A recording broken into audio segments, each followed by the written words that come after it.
ಜನರಕ್ಷಕ ಪತ್ರಿಕೆ ಸುದ್ದಿ ಮನೆಯಿಂದ ನಾಗರಾಜ್ ಬಿಆರ್. ನೋಡಿ, ನಮ್ಮ ಬೆಂಗಳೂರಿನ ರಾಜಧಾನಿ ಹೃದಯ ಭಾಗವಾದ ಮಲ್ಲೇಶ್ವರಮಲ್ಲಿ ನಮ್ಮ ಗಾಂಧಿ ಸಾಹಿತ್ಯ ಭವನ ಅಂತಿದೆ. ತಾವು ನೋಡ್ಬೋದು ಗಾಂಧಿ ಸಾಹಿತ್ಯ ಭವನ. ಈ ಗಾಂಧಿ ಸಾಹಿತ್ಯ ಭವನದಲ್ಲಿ ಈ ದಿನ ಒಂದು NGO ವತಿಯಿಂದ ಕಾರ್ಮಿಕರ ದಿನಾಚರಣೆಯನ್ನು ಆಚರಣೆ ಮಾಡ್ತಾಯಿದ್ದಾರೆ. ಆ ಆಚರಣೆ ಮಾಡ್ತಾ ಇರೋದು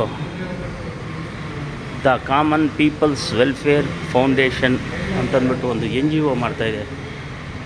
ಆ NGO ಯಾವ ರೀತಿ ಮಾಡುತ್ತೆ ಅಂತಂದ್ಬಿಟ್ಟು ನಿಮಗೆ ತೋರಿಸ್ತೀನಿ ವೀಕ್ಷಕರೇ. ಕಾರ್ಮಿಕರು ಎಷ್ಟು ಶೋಷಣೆಗೆ ಒಳಗಾಗ್ತಾ ಇದ್ದಾರಲ್ಲ. ಸೊ ಜಸ್ಟ್ ಈ ಅವೇರ್ನೆಸ್ ಪ್ರೋಗ್ರಾಮ್ ಮಾಡಿ ಸುಮ್ಮನೆ ಕೂತ್ಕೊಳ್ಳೋದ್ರಲ್ಲಿ ಏನು ಪ್ರಯೋಜನ ಇಲ್ಲ. ಸೊ ಕಾರ್ಮಿಕರೆಲ್ಲ ಒಂದಾಗಬೇಕು. ಅವ್ರವ್ರಿಗೆ ಏನು ಬೇಕಂದ್ರೆ ಅವರವರ ಮಾತಾಡಬೇಕು. ಯಾರೋ ಒಬ್ಬರು ಬರ್ತಾರೆ, ನಮ್ಮ ಮೇಲೆ ಕರೀತಾರೆ, ನಮ್ಮ ಸಮಸ್ಯೆಗೆ ಬಗೆಹರಿಸ್ತಾರೆ ಅಂತ ಹೇಳಿದರೆ ಅದಾಗಲ್ಲ. ಅವರವರು ಮಾತಾಡಬೇಕು. ಅವ್ರಿಗೂ ಹಕ್ಕಿದೆ, ರೆಸ್ಪಾನ್ಸಿಬಿಲಿಟಿ ಇದೆ. ಹಕ್ಕು ಮಾತ್ರ ರೆಸ್ಪಾನ್ಸಿಬಿಲಿಟಿ ಇದೆ. ಅವರೆಲ್ಲ ಮಾತಾಡಿ ಒಂದಾಗಿ ಎಲ್ಲ ಮಾಡೋದ್ರಿಂದ ಮಾತ್ರ ಅವರ ಸಮಸ್ಯೆಗಳಿಗೆ ಬಗೆಹರಿತದೆ. ಆಮೇಲೆ ಈ ಮನೆ ಕೆಲಸ ಮಾಡೋರು ಡೊಮೆಸ್ಟಿಕ್ ವರ್ಕರ್ಸ್ಗಳು ಅವರೆಲ್ಲ ಸೇರಿ ಕಾರ್ಮಿಕ ಇಲಾಖೆಯಲ್ಲಿ ರಿಜಿಸ್ಟ್ರೇಷನ್ ಮಾಡ್ಕೊಳ್ಳೋ ಮುಖಾಂತರ ನಾವು ಇದೀವಿ ಅನ್ನೋದನ್ನ ಅವ್ರು ತೋರಿಸ್ಕೊಟ್ರೆ ಮಾತ್ರ ಅವ್ರಿಗೇನಾದರೂ ಸಮಸ್ಯೆ ಇದ್ದರೆ ಬಗೆಹರಿಸೋಕ್ಕಾಗಬೇಕು. ಇಲ್ಲಾಂದರೆ ಈ ಥರ ಸುಮ್ಮನೆ ರಾಜಕೀಯವಾಗಿ ಮಾಡಿ ಯಾರಿಗೇನೋ ಪ್ರಯೋಜನ ಹಾಗಂತ ಹೇಳ್ತಾರೆ. ಈ ಕಾರ್ಯಕ್ರಮಕ್ಕೆ ಶುಭಾಶಯ. ನಂದಿನಿ ಅಂತ the common people welfare foundation ಇಂದ ಪ್ರೆಸಿಡೆಂಟ್. ನಾನು ಬೆಂಗಳೂರು, ನಮ್ಮ ಕೊಟ್ಯಾರ್ ಸರ್ ನಮ್ಮ ಗುರುಗಳು. ಈಗಾಗಲೇ ಸಾಕಷ್ಟು ಇಬ್ಬರು ಹೇಳಿದ್ದಾರೆ ಕಾರ್ಮಿಕರದ್ದು ಏನೇನು ಅನುದಾನಗಳಿದೆ, ಅವ್ರ ಬಗ್ಗೆ ಯಾವ ರೀತಿ ಹೋರಾಟ ಮಾಡಬೇಕು, ಏನು ಅವರಿಗೆ ಸಲ್ಲಬೇಕಾಗಿರೋದು ಪ್ರತಿಯೊಂದು ಹೇಗೆ ಸಲ್ಲಿಸಬಹುದು, ನಾವು ಅವರಿಗೆ ಸರ್ಕಾರದಿಂದ ಹೇಗೆ ಕೊಡಿಸ್ಬೋದು, ನಮ್ಮ ಹೋರಾಟ ಹೇಗಿರಬೇಕು, ಯಾವ ರೀತಿ ಇರಬೇಕು ಅಂತ ಅವರೆಲ್ಲ ಡೀಟೇಲಾಗಿ ಹೇಳ್ತಾರೆ. ಇನ್ನೊಂದು ನಾನು ಕೇಳ್ಕೊಳ್ಳೋದಿಷ್ಟೇ, ನಮ್ಮ ಇಡೀ ಎಲ್ಲ ನಾವೆಲ್ಲೆಲ್ಲಿದೆಯೋ ಎಲ್ಲ ಸ್ಥಳಗಳಲ್ಲೂ ಕಾರ್ಮಿಕರು ಇದ್ದೇ ಇದ್ದಾರೆ. ಸೊ ಅವ್ರ ಜೊತೆ ಅವರ ಕಾರ್ಮಿಕರು ಅನ್ನೋದು ಬಿಟ್ಟು ಮನುಷ್ಯತ್ವದಿಂದ ನಾವೆಲ್ಲ ನಡ್ಕೋಬೇಕು. ಈಗ ಕಸ ಹಾಕೊಂಡು ಇಲ್ಲಿ ಬಾಯಲ್ಲಿ ಹೀಗೆ ತುಂಬ ಅವ್ರ ಹತ್ರ ತುಂಬ ರೂಢಾಗಿ ನಡ್ಕೊಳ್ತಾರೆ. ನಾನು ಇದನ್ನು ತುಂಬ ಸಲ ನೋಡಿದ್ದೀನಿ. ಎಷ್ಟು ಇದರಾಗಿ ಅವ್ರಿಗೆ ಕಸ ಎತ್ತೋರಿಗೆ ನಡೆಸ್ಕೊಳ್ತಾರೆ ಅಂದರೆ ಅದನ್ನೆಲ್ಲ ದಯವಿಟ್ಟು ಬಿಟ್ಟು ಮನುಷ್ಯನಿಗೆ ಬೆಲೆ ಕೊಡೋಣ. ನಾವು ಮನುಷ್ಯನ ವೃತ್ತಿಗೆಲ್ಲ ನಾವು ಬೆಲೆ ಕೊಡಬೇಕಾಗಿರೋದು. ಮನುಷ್ಯತ್ವಕ್ಕೆ ಬೆಲೆ ಕೊಟ್ಕೊಂಡು ಕಾರ್ಮಿಕರ ದಿನಾಚರಣೆ ಒಂದಿನ ಆಚರಣೆ ಅಲ್ಲ ಸರ್, ಇದು ದಿನ ಅವ್ರನ್ನ ನಾವು ಆಚರಣೆ ಮಾಡಲೇಬೇಕು. ಅವ್ರನ್ನ ದಿನ ಒಂದು ನಮಸ್ಕಾರ ನಾವು ಹಾಕಲೇಬೇಕು. ಯಾಕಂದರೆ ಅವ್ರು ಇಲ್ದಿರ ನಮ್ದು ಯಾವ ಕಾರ್ಯಗಳೂ ಆಗಲ್ಲ. ನಮ್ಮನೆ ಕಸ ಎತ್ತೋದ್ರಿಂದ ಹಿಡಿದು ನನ್ನ ಮನೆ ಕೆಲಸದವ್ರದ್ದು ಪಾಪ ಹೇಳಿದ್ರು ಅವ್ರಿಗೆಲ್ಲ ಅವ್ರು ಇಲ್ಲ ಅಂತಂದರೆ ನಮ್ಮದು ಅಸ್ತಿತ್ವನೇ ಇಲ್ಲ ಅಂದ್ಕೊಂಡಿದ್ದೀವಿ ನಾವು. ಯಾಕಂದರೆ ಹೊರಗಡೆ ನಮಗೂ ಸಾಧ್ಯವಾದಷ್ಟು ಕೆಲಸಗಳಿರೋದ್ರಿಂದ ಪ್ರತಿಯೊಂದು ನಾನು ಮಾಡಿ ಹೊರಗಡೆ ಕೆಲಸನೂ ನಾನು ಮಾಡ್ತೀನಿ ಏನಕ್ಕಾಗಲ್ಲ. ಸೊ ಅವರು ನಮ್ಮ ಅವಿಭಾಜ್ಯ ಅಂಗ. ಸೊ ಹಾಗಾಗಿ ಅವ್ರಿಗೆ ದಯವಿಟ್ಟು ರೆಸ್ಪೆಕ್ಟ್ಫುಲ್ಲಾಗಿ ನಡೆಸಿ, ಅವ್ರಿಗೆ ಏನು ಕೊಡಬೇಕೋ ಅದನ್ನು ಕರೆಕ್ಟಾಗಿ ನ್ಯಾಯಬದ್ಧವಾಗಿ ಕೊಟ್ಬಿಡಿ ಅಂತಲೇ ನಾನು ಈ ನಮ್ಮ ಫೌಂಡೇಶನ್ ಮೂಲಕ ಕೇಳ್ಕೊಳ್ಳೋದು sir. Very nice. So much.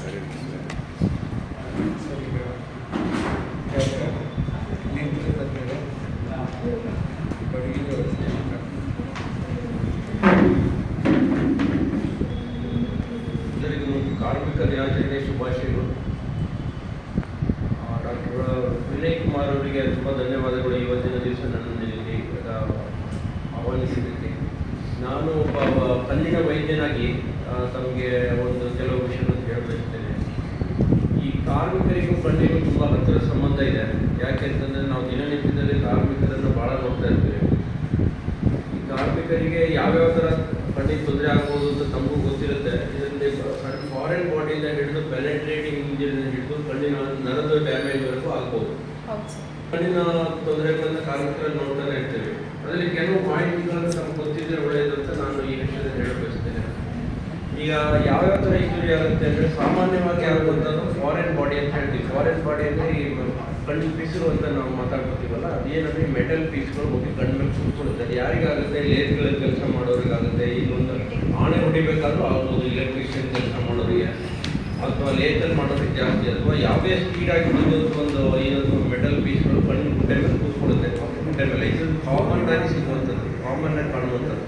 But ಇದನ್ನು ಎಷ್ಟೋ ಸಾರಿ ಇದನ್ನೇ ನಾವು ಹೆಚ್ಚು ಕಮ್ಮಿ ಮಾಡ್ಕೊಳ್ಳೋ ಚಾನ್ಸಸ್ ಇರುತ್ತೆ. ಯಾಕೆಂದರೆ ತಕ್ಷಣ ವೈದ್ಯರ ಸಲಹೆ ಪಡೆಯೋದು ಇದರಲ್ಲಿ ಅವಶ್ಯಕತೆ ಇದೆ. ಯಾಕಂದರೆ ಯಾವುದೇ ಯಾವುದೇ ಕಣ್ಣು ಗುಡ್ಡೆ ಮೇಲೆ ಡ್ಯಾಮೇಜ್ ಅಥವಾ ಇಂಜುರಿ ಆದಾಗ ಅದು ಇನ್ಫೆಕ್ಷನ್ ಆಗೋ ಚಾನ್ಸಸ್ ಇರುತ್ತೆ. ಇನ್ಫೆಕ್ಷನ್ ಆಗದೇ ಇದ್ದಂಗೆ ನಾವು ತಕ್ಷಣ ಬರೋದು ಒಳ್ಳೆಯದು ಡಾಕ್ಟರ್. ಯಾವ ಸಾಮಾನ್ಯವಾಗಿ ನಾವು ನೋಡುವಂಥದ್ದು ಏನು ಅಂದರೆ ತಕ್ಷಣ ಅಲ್ಲಿ ಪಕ್ಕದ ಮೆಡಿಕಲ್ ಶಾಪ್ಗೆ ಹೋಗ್ತಾರೆ, ಡ್ರಾಪ್ಸ್ ಹಾಕ್ತಾರೆ. ಡ್ರಾಪ್ಸ್ಗಳಲ್ಲಿ ಬೇರೆ ಬೇರೆ ಟೈಪ್ ಇರುತ್ತೆ. ಅದರಲ್ಲಿ ಆ್ಯಂಟಿಬಯೋಟಿಕ್ ಅಂತ ಇರುತ್ತೆ, ಸ್ಟೀರಾಯ್ಡ್ ಕಾಂಬಿನೇಷನ್ ಅಂತ ಇರುತ್ತೆ. ಆ ಸ್ಟೀರಾಯ್ಡ್ ಕಾಂಬಿನೇಷನ್ ಹಾಕಿದಾಗ ಅಲ್ಲಿ ಏನು ಗಾಯ ಇರುತ್ತೋ ಅದಕ್ಕೆ ಇನ್ಫೆಕ್ಷನ್ ಆಗುತ್ತೆ. ಆ ಇನ್ಫೆಕ್ಷನಿಂದ ಕಾರ್ನೆಲ್ ಅಲ್ಸರ್ ಆಗುತ್ತೆ. ಎಷ್ಟು ಜನ ಕಣ್ಣು ಗುಡ್ಡೆ ಕಳ್ಕೊಂಡವ್ರು ಇರ್ತಾರೆ. ಆದ್ದರಿಂದ ಗೊತ್ತಿಲ್ಲದೆ ಯಾವ ಡ್ರಾಪ್ಸ್ಗಳನ್ನು ಹಾಕಬಾರ್ದು. ಕಣ್ಣಿನ ವೈದ್ಯರ ಹತ್ರ ಆದಷ್ಟು ಬೇಗ ಬಂದು ತೋರಿಸ್ಕೊಳ್ಬೋದು. ಆಮೇಲೆ ಕಣ್ಣು ಉಚ್ಕೊಳ್ಳೋದು ಇದು ತಪ್ಪು ಕೆಲಸ. ಯಾವಾಗಲೂ ಯಾವುದೇ ಕಣ್ಣಿನಲ್ಲಿ ಬಿಸಿಲು ಬೀಳಲಿಕ್ಕೆ ಫಾರಿನ್ ಬಾಡಿ ಕಣ್ಣು ಉಚ್ಕೋಬಾರ್ದು. ಉಚ್ಕೊಂಡಾಗ ಏನಾಗುತ್ತೆ, ನೀವು ಆ ಬಿಸಿಲು ಅಲ್ಲಿ ಮತ್ತೆ ಡ್ಯಾಮೇಜ್ ಜಾಸ್ತಿ ಮಾಡುತ್ತೆ. ಸ್ಕ್ರಾಚಸ್ ಅಂತ ಹೇಳ್ತೀವಲ್ಲ, ಎಬ್ರೇಷನ್ಸ್ ಅಂತ ಮಾಡುತ್ತೆ. ಈ ಎಬ್ರೇಷನ್ ಇರೋದ್ರಿಂದ ಇನ್ಫೆಕ್ಷನ್ ಆಗೋ ಚಾನ್ಸಸ್ ಇರುತ್ತೆ. ಸೊ ಇದರಿಂದ ಕಣ್ಣಿನ ವೈದ್ಯರ ಹತ್ರ ಬಂದಾಗ ನಮ್ಮ ಹತ್ರ ಡ್ರಾಪ್ಸ್ ಅಲ್ಲಿ ಹಾಕಿದಾಗ ಏನಾಗುತ್ತೆ, ಅನಸ್ತೇಷಿಯಾ ಅಂತ ಆಗುತ್ತೆ. ಅದು ಕಣ್ಣಿನಲ್ಲಿ ಅದು ಪೇನ್ ಮಾಡೋದು ಅಥವಾ ಆಫೀಸ್ಗಳಲ್ಲಿ ಯಾವ್ಯಾವುದೋ ಅನ್ಸ್ಟರೈಲ್ ಆಬ್ಜೆಕ್ಟ್ಸ್ ಇಂದ ರಿಮೂವ್ ಮಾಡೋದು ಇವೆಲ್ಲ ರಿಸ್ಕ್ ಇರುತ್ತೆ. ಯಾಕಂದ್ರೆ ಇದರಿಂದ ಇನ್ಫೆಕ್ಷನ್ ಆಗೋ ಚಾನ್ಸಸ್ ಇರುತ್ತೆ.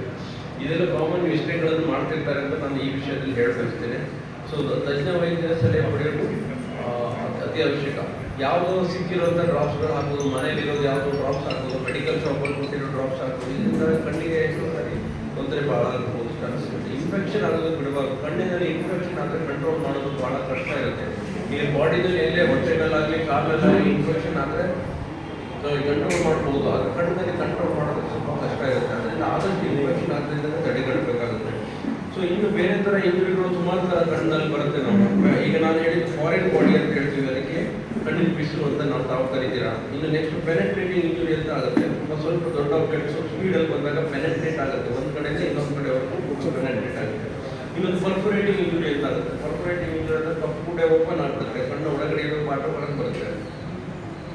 ಈ ಥರ ಪರ್ಫೊರೇಟಿಂಗ್ ಇಂಜುರಿ ಅಂತ ಆಗುತ್ತೆ. ಇನ್ನು ಬ್ಲಂಟ್ ಇಂಜುರಿ ಅಂತ ಇರುತ್ತೆ. ಬ್ಲಂಟ್ ಇಂಜುರಿ ಅಂತ ಏನು, ಈ ಮೊಂಡಾದ ಆಬ್ಜೆಕ್ಟ್ ಇಂದ ಹೊಡೆಯೋದು, ಈ ಲೈಕ್ ಕ್ರಿಕೆಟ್ ಬಾಲ್ ಇಂದ ಹೊಡೆಯೋದು. ಅದೇ ಥರ ಯಾವುದೋ ಕೆಲಸ ಮಾಡಬೇಕಾದ್ರೆ ಏನು ಕಟ್ಟಿಗೆ ಪೀಸು ಅದು ಇದು ಬಂದು ಸ್ಪೀಡಲ್ಲಿ ಹೋದಾಗ ಅದಕ್ಕೆ ಬ್ಲಂಟ್ ಇಂಜುರಿ ಅಂತೀವಿ. ಆ ಬ್ಲಂಟ್ ಇಂಜುರಿಯಿಂದಲೂ ತುಂಬ ಥರದ ಕಣ್ಣಿಗೆ ಅಪಾಯಗಳಿರುತ್ತೆ. ಒಳಗಡೆ ಬ್ಲೀಡಿಂಗ್ ಆಗ್ಬೋದು, ಅಥವಾ ನರ ಡ್ಯಾಮೇಜ್ ಆಗ್ಬೋದು, ಕಣ್ಣಿನ ಲೆನ್ಸ್ ಡಿಸ್ಲೊಕೇಶನ್ ಆಗ್ಬೋದು, ಕಣ್ಣಿನ ನರ ಬೇರೆ ಡ್ಯಾಮೇಜ್ ಆಗ್ಬೋದು. ರೆಟಿನಾ ಅಂತ ಇರುತ್ತೆ, ಅಕ್ಷಿಪಟಲ ಒಂದೊಂದ್ಸರಿ ಡ್ಯಾಮೇಜ್ ಆಗಿರುತ್ತೆ, ಕಣ್ಣಿನ ಟೇರ್ ಆಗುತ್ತೆ. ಟೇರ್ ಅಂದರೆ ಕಿತ್ಕೊ ಬರುತ್ತೆ. ಹೀಗೆ ತುಂಬ ಥರ ಇರುತ್ತೆ. ಸೊ ಬ್ಲಂಟ್ ಇಂಜುರಿ ಆಗೋದು ಲ್ಯಾಸಿರೇಟಿಂಗ್ ಇಂಜುರಿ ಅಂದರೆ ಈಗ ನಾನು ಹೇಳಿದೆ, ಕಣ್ಣಿನ ಕಪ್ಪು ಗುಡ್ಡೆನ ಓಪನ್ ಆಗೋದು. ಕಪ್ಪು ಗುಡ್ಡೆ ಓಪನ್ ಆದರೆ ಒಳಗಡೆ ಐರಿಸ್ ಅಂತಿರುತ್ತೆ, ಕಪ್ಪು ಆ ಭಾಗ ಹೊರಗೆ ಬರುತ್ತೆ. ಅವಾಗೂ ಅಷ್ಟೇ ಕಣ್ಣಿಗೆ ಇನ್ಫೆಕ್ಷನ್ ಆಗೋ ಚಾನ್ಸಸ್ ಇರುತ್ತೆ. ಇದಕ್ಕೆ ತಕ್ಷಣ ಆಪರೇಷನ್ ಮಾಡೋ ಅವಶ್ಯಕತೆ ಇರುತ್ತೆ. ಅವಾಗ ತಕ್ಷಣ ತಜ್ಞ ವೈದ್ಯರಲ್ಲಿ ಹೋಗಿ ಅದರ ಇಮಿಡಿಯೇಟ್, ಯಾಕೆಂದರೆ ಅರ್ಜೆಂಟಾಗಿ ಅದನ್ನು ನೋಡೋದಷ್ಟು ಇನ್ಫೆಕ್ಷನ್ ಚಾನ್ಸಸ್ ಕಡಿಮೆ ಆಗುತ್ತೆ. ಆಫ್ಟರ್ 24 hours 48 hours ಆದರೂ ಇನ್ಫೆಕ್ಷನ್ ಚಾನ್ಸಸ್ ಜಾಸ್ತಿ ಇರುತ್ತೆ. ಆದಷ್ಟು ಕಣ್ಣಿಗೆ ಇನ್ಫೆಕ್ಷನ್ ಆಗದಂತೆ ನೋಡ್ಕೋಬೇಕಾಗುತ್ತೆ. ಇನ್ನು ಕೆಲವರು ಮೇಲಿಂದ ಬೀಳ್ತಾರೆ ವರ್ಕ್ ಮಾಡೋ ಟೈಮಲ್ಲಿ, ಅದಕ್ಕೆ ಬ್ಲಂಟ್ ಇಂಜುರಿ ಆಗುತ್ತೆ. ಅಂದರೆ ಅವಾಗ ಮೂಳೆ ಏಟು ಬಿಡ್ಬೋದು. ಕಣ್ಣಿನಲ್ಲಿ ಆರ್ಬಿಟ್ ಅಂತ ಹೇಳ್ತೀವಿ, ಕಣ್ಣಿನ ಮೂಳೆಗೆ ಆರ್ಬಿಟಲ್ ಮೋಸ್ಟ್ ಅಂತ ಹೇಳ್ತೀವಿ, ಅದನ್ನು ಫ್ರ್ಯಾಕ್ಚರ್ ಆಗ್ಬೋದು. ಅದರಿಂದ ಕಣ್ಣಿನ ನರಕ್ಕೂ ಡ್ಯಾಮೇಜ್ ಆಗ್ಬೋದು. ಆಮೇಲೆ ಇನ್ನು ಬರ್ನ್ ಇಂಜುರಿನೂ ಕೆಲವರಿಗೆ ಆಗುತ್ತೆ. ಕೆಲವರು ಬರ್ನ್ ಇಂಜುರಿಯಿಂದ ಬರ್ತಾರೆ.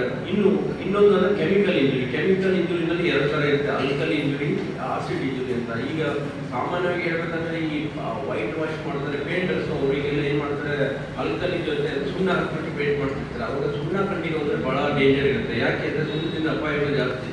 ಸೊ ಅವಾಗ ಏನಾಗುತ್ತೆ, ತಕ್ಷಣ ನೀವು ವೈದ್ಯರ ಸಲಹೆ ಪಡೆಯೋದು ಇಂಪಾರ್ಟೆಂಟು. ಯಾಕಂದರೆ ತಕ್ಷಣ ಅದನ್ನು ವಾಶ್ ಮಾಡಿ ಎಷ್ಟರ ಮಟ್ಟಿಗೆ ಆಗುತ್ತೋ ಅಷ್ಟು ಆ ಸುಣ್ಣನ ಆಚೆ ತೆಗಿಬೇಕಾಗುತ್ತೆ. ಯಾಕಂದರೆ ಅದು ಹಾಗೆಯಿಂದ ಡಿಸಾಲ್ವ್ ಆಗುತ್ತೆ. ಅದರಿಂದ ತುಂಬಾ ತೊಂದರೆ ಇರುತ್ತೆ. ಕಣ್ಣು ಕಳ್ಕೊಳ್ಳೋದು ತುಂಬ ಜನ ಇರ್ತಾರೆ. ಸೊ ಆಸಿಡ್, ಆಲ್ಕಲಿ, ಇದನ್ನು ಕೆಮಿಕಲ್ ಇಂಜುರಿ ಅಂತ ಹೇಳ್ತೀವಿ. ಸೊ ಇದರಲ್ಲಿ ಏನು ಅಂತಂದರೆ ತಕ್ಷಣ ತಜ್ಞ ವೈದ್ಯರ ಸಲಹೆ ಪಡೆಯೋದು ಅತಿ ಅವಶ್ಯಕ. ಅಲ್ಲಿ ಸಿಕ್ಕಿರೋ ಡ್ರಾಪ್ಸ್ಗಳು, ಮನೆಯಲ್ಲಿರೋ ಹಳೆ ಡ್ರಾಪ್ಸ್ಗಳು, ಮೆಡಿಕಲ್ ಶಾಪಲ್ಲಿ ತಗೊಂಡು ಹಾಕೊಳ್ಳೋ ಡ್ರಾಪ್ಸ್ಗಳು, ಇದರಿಂದ ಕಣ್ಣಿಗೆ ಅಪಾಯ ಆಗೋ ಚಾನ್ಸಸ್ ಜಾಸ್ತಿ ಇರುತ್ತೆ. ಸೊ ಇದ್ರ ಬಗ್ಗೆ ನಾನು ಇಷ್ಟೇ ಹೇಳ ಬಯಸ್ತೇನೆ. ಕಣ್ಣಿನ ಬಗ್ಗೆ ಆದಷ್ಟು ಲಕ್ಷ್ಯ ವಹಿಸಬೇಕು, ಆದಷ್ಟು ತಕ್ಷಣದಲ್ಲಿ ತಜ್ಞ ವೈದ್ಯರ ಸಲಹೆ ಪಡಿಬೇಕು. ಮತ್ತು ನೀವೇನಂದರೆ ಕೇಳ್ಬೋದು ನನಗೆ, ಯಾವ ಥರ ಇಂಜುರಿ ಬೇಕಾದ್ರೂ ಆಗ್ಬೋದು. ಕೆಮಿಕಲ್ ಇಂಜುರಿಯಿಂದ ಹಿಡಿದು ಪೆನೆಟ್ರೇಟಿಂಗು, ಪರ್ಫೊರೇಟಿಂಗ್ ಇಂಜುರಿ, ಯಾವ ಥರ ಇಂಜುರಿ ಬೇಕಾದ್ರೂ ಇರ್ಬೋದು. ಆದ್ದರಿಂದ ಕೂಲಂಕಷವಾಗಿ ಪರೀಕ್ಷೆ ಮಾಡಿ ನೋಡೋದು ಬಹಳ ಅವಶ್ಯಕತೆ ಇರುತ್ತೆ. ಕೆಲವು ರೆಟಿನಲ್ ಇಂಜುರಿ ಇರುತ್ತೆ, ಅದು ನಮ್ಗೆ ಹೇಗೆ ಮುಂದೆ ನೋಡಿದಾಗ ಗೊತ್ತಾಗೋದಿಲ್ಲ. ಸೊ ಅದರಿಂದ ಅದಕ್ಕೆ ಡ್ರಾಪ್ಸ್ ಹಾಕಿ ಚೆಕ್ ಮಾಡಿ 1 hour ಕೂರಿಸ್ಬಿಟ್ಟು ನೋಡಬೇಕಾಗುತ್ತೆ. ಸೊ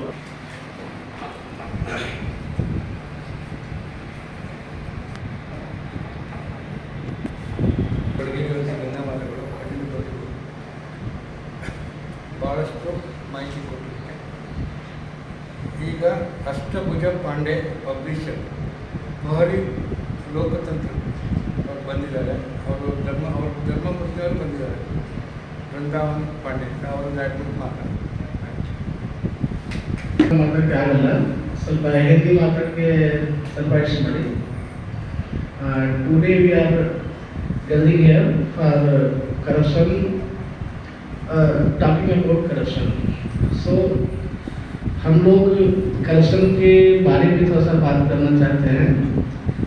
करप्शन एक्चुअली आज बहुत ही फेमिलियर हो गया है.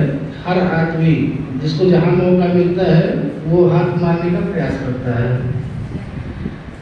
यहाँ तक कि यदि हमको कोई मौका मिल जाए मुख्यमंत्री बनने का, तो मैं चाहूँगा कि मेरा बेटा, फिर बाद में उसका बेटा, कंटिन्यू हम ही मुख्यमंत्री रहें, दूसरा कोई ना आए. तो करप्शन सभी जगह पे है. इसका कारण क्या है कि आवश्यकता से अधिक लालच आदमी को करप्शन करने के लिए मजबूर कर देता है. जैसे जैसे हमारा लालच बढ़ता रहता है वैसे वैसे हम करप्ट होते जाते हैं. करप्शन को ठीक करने का काम गवर्नमेंट का नहीं है. कोई भी सरकार कोई भी करप्शन ठीक नहीं कर सकती है. करप्शन ठीक करने के लिए सबसे ज़्यादा जरूरी है कि पब्लिक को अवेयर होना चाहिए. एटलीस्ट बैठ के सबको एक बार सोचना चाहिए कि जो कुछ भी हम इकट्ठा कर रहे हैं उसकी उपयोगिता क्या है, क्या हम उसको लेके जा सकते हैं, या जो हम इकट्ठा कर रहे हैं अपने आय से अधिक वो हमारे बच्चों को सुख सुविधा प्रदान कर सकता है या हमारी सोसाइटी को लाभ पहुंचा सकता है. यदि नहीं तो फिर उसको क्या आवश्यकता है ज़्यादा इकट्ठा करने का. जितना आवश्यकता है उतना इकट्ठा कीजिए. दूसरा, लोगों के अंदर में अवेयरनेस होना चाहिए हमारे संविधान के प्रति. ज़्यादातर लोगों को पता है संविधान होता क्या है, एक पुस्तक बस. उसके आगे नहीं मालूम है कि राइट्स क्या है, ड्यूटीज़ क्या है, प्रोटोकॉल्स क्या है, विधायिका, कार्यपालिका, न्यायपालिका आदि का काम क्या है, और एक पत्रकार का काम क्या होता है. किसी को कुछ ज़्यादा जानकारी है नहीं. ज़्यादातर लोग अपना काम निकालने के लिए गांधी जी को आगे निकालते हैं और अपना काम बना लेते हैं. तो ये एक पैरेलल सिस्टम चल रहा है. संविधान का सिस्टम अलग है. जब कोई आदमी किसी कानूनी प्रयोग पढ़ता है तब उसको मालूम पड़ता है कि संविधान, IPC, CRPC कुछ होता है. उसके पहले सिर्फ गांधी जी को बढ़ाया आगे, अपना काम खत्म किया. ये सब ठीक तब होगा जब हम ठीक बनेंगे, हम सिस्टम को समझेंगे.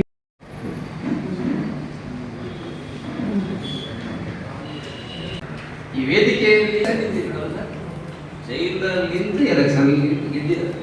ಗೆದ್ದು ಆ ಥರ ಅವರು ಅಷ್ಟು ಹೋರಾಟಗಳು ಅವರು ಇದ್ದಾರೆ ಅಂತ ಹೇಳಿದ್ರೆ ನಮ್ಗೆ ಎಷ್ಟು ಪವರ್ ಇದೆ. ಮುಂದಕ್ಕೆ ಅಂತೂ ಇದನ್ನ ನಾವು ಏನ್ ಮಾಡ್ತೀವಿ ಅಂದ್ರೆ ಇನ್ನೊಂದು ಹೋರಾಟಕ್ಕಂತೂ ಮಂಚೂಣಿ ತಗೊಂಡು ಹೋಗ್ಬೇಕಂದ್ರೆ ಕೋಟ್ಯಾರವ್ರನ್ನ ನಾವು ತಗೊಂಡು ಅವರ ಮುಂದಾಳತ್ವದಲ್ಲಿ ಮತ್ತೊಂದು ಸ್ಥಾಪನೆ ಮಾಡ್ಕೊಂಡು ಮುಂದೆ ಹೋಗ್ತಾರೆ. ಅಮಿತ್ ಸರ್ ಇದ್ದಾರೆ. ಅಮಿತ್ ಸರ್ ಬಹಳ ಅನುಭವಂತರು. ಅವರು ಸರ್ಜಾಪುರ ಕಡೆ ಬಹಳ ಹೋರಾಟ ಮಾಡಿದ್ದಾರೆ, ಬಹಳ ಇಂಡಸ್ಟ್ರಿ ಇದ್ದಾರೆ ಅಂತ ಅನುಭವ ಇದೆ. ಮಲ್ಲಿಕಾರ್ಜುನ ಸರ್ ಅಂತ ಹೇಳಂಗಿಲ್ಲ, ಸಾಫ್ಟ್ವೇರ್ ಒಳಗಡೆ ಬಿಟ್ಟಿದ್ದಾರೆ. ನಾವೀಗ ಸಾಫ್ಟ್ವೇರ್ ಕೈ ಹಿಡ್ತಾ ಇಲ್ಲ ಮುಂದೆ. ಅವರು ಸಾಫ್ಟ್ವೇರ್ ಒಳಗಡೆ ಹೋಗಿದ್ದಾರೆ. ಬಹಳ ಹೋರಾಟರು, ಕಾರ್ಮಿಕ ಇಲಾಖೆ, ಪತ್ರಕರ್ತರ ಸಂಘ, ಅವ್ರದೇ ಒಂದು ಸಂಘನ ಮಾಡ್ಕೊಂಡಿದ್ದಾರೆ. ಬಹಳ ಅನುಭವಿಸಿದ್ದಾರೆ. ಈ ಥರ ನಮ್ಮ ಗಣ್ಯರಿದ್ದಾರೆ. ನಮ್ಮ ಮಂಟಪದ ಗಣ್ಯರಿದ್ದಾರೆ.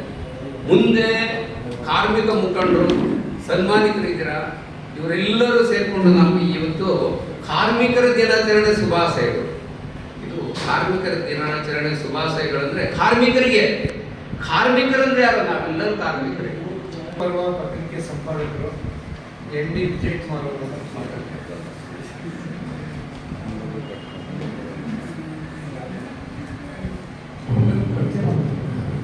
ಎಲ್ಲರಿಗೂ ನಮಸ್ಕಾರ.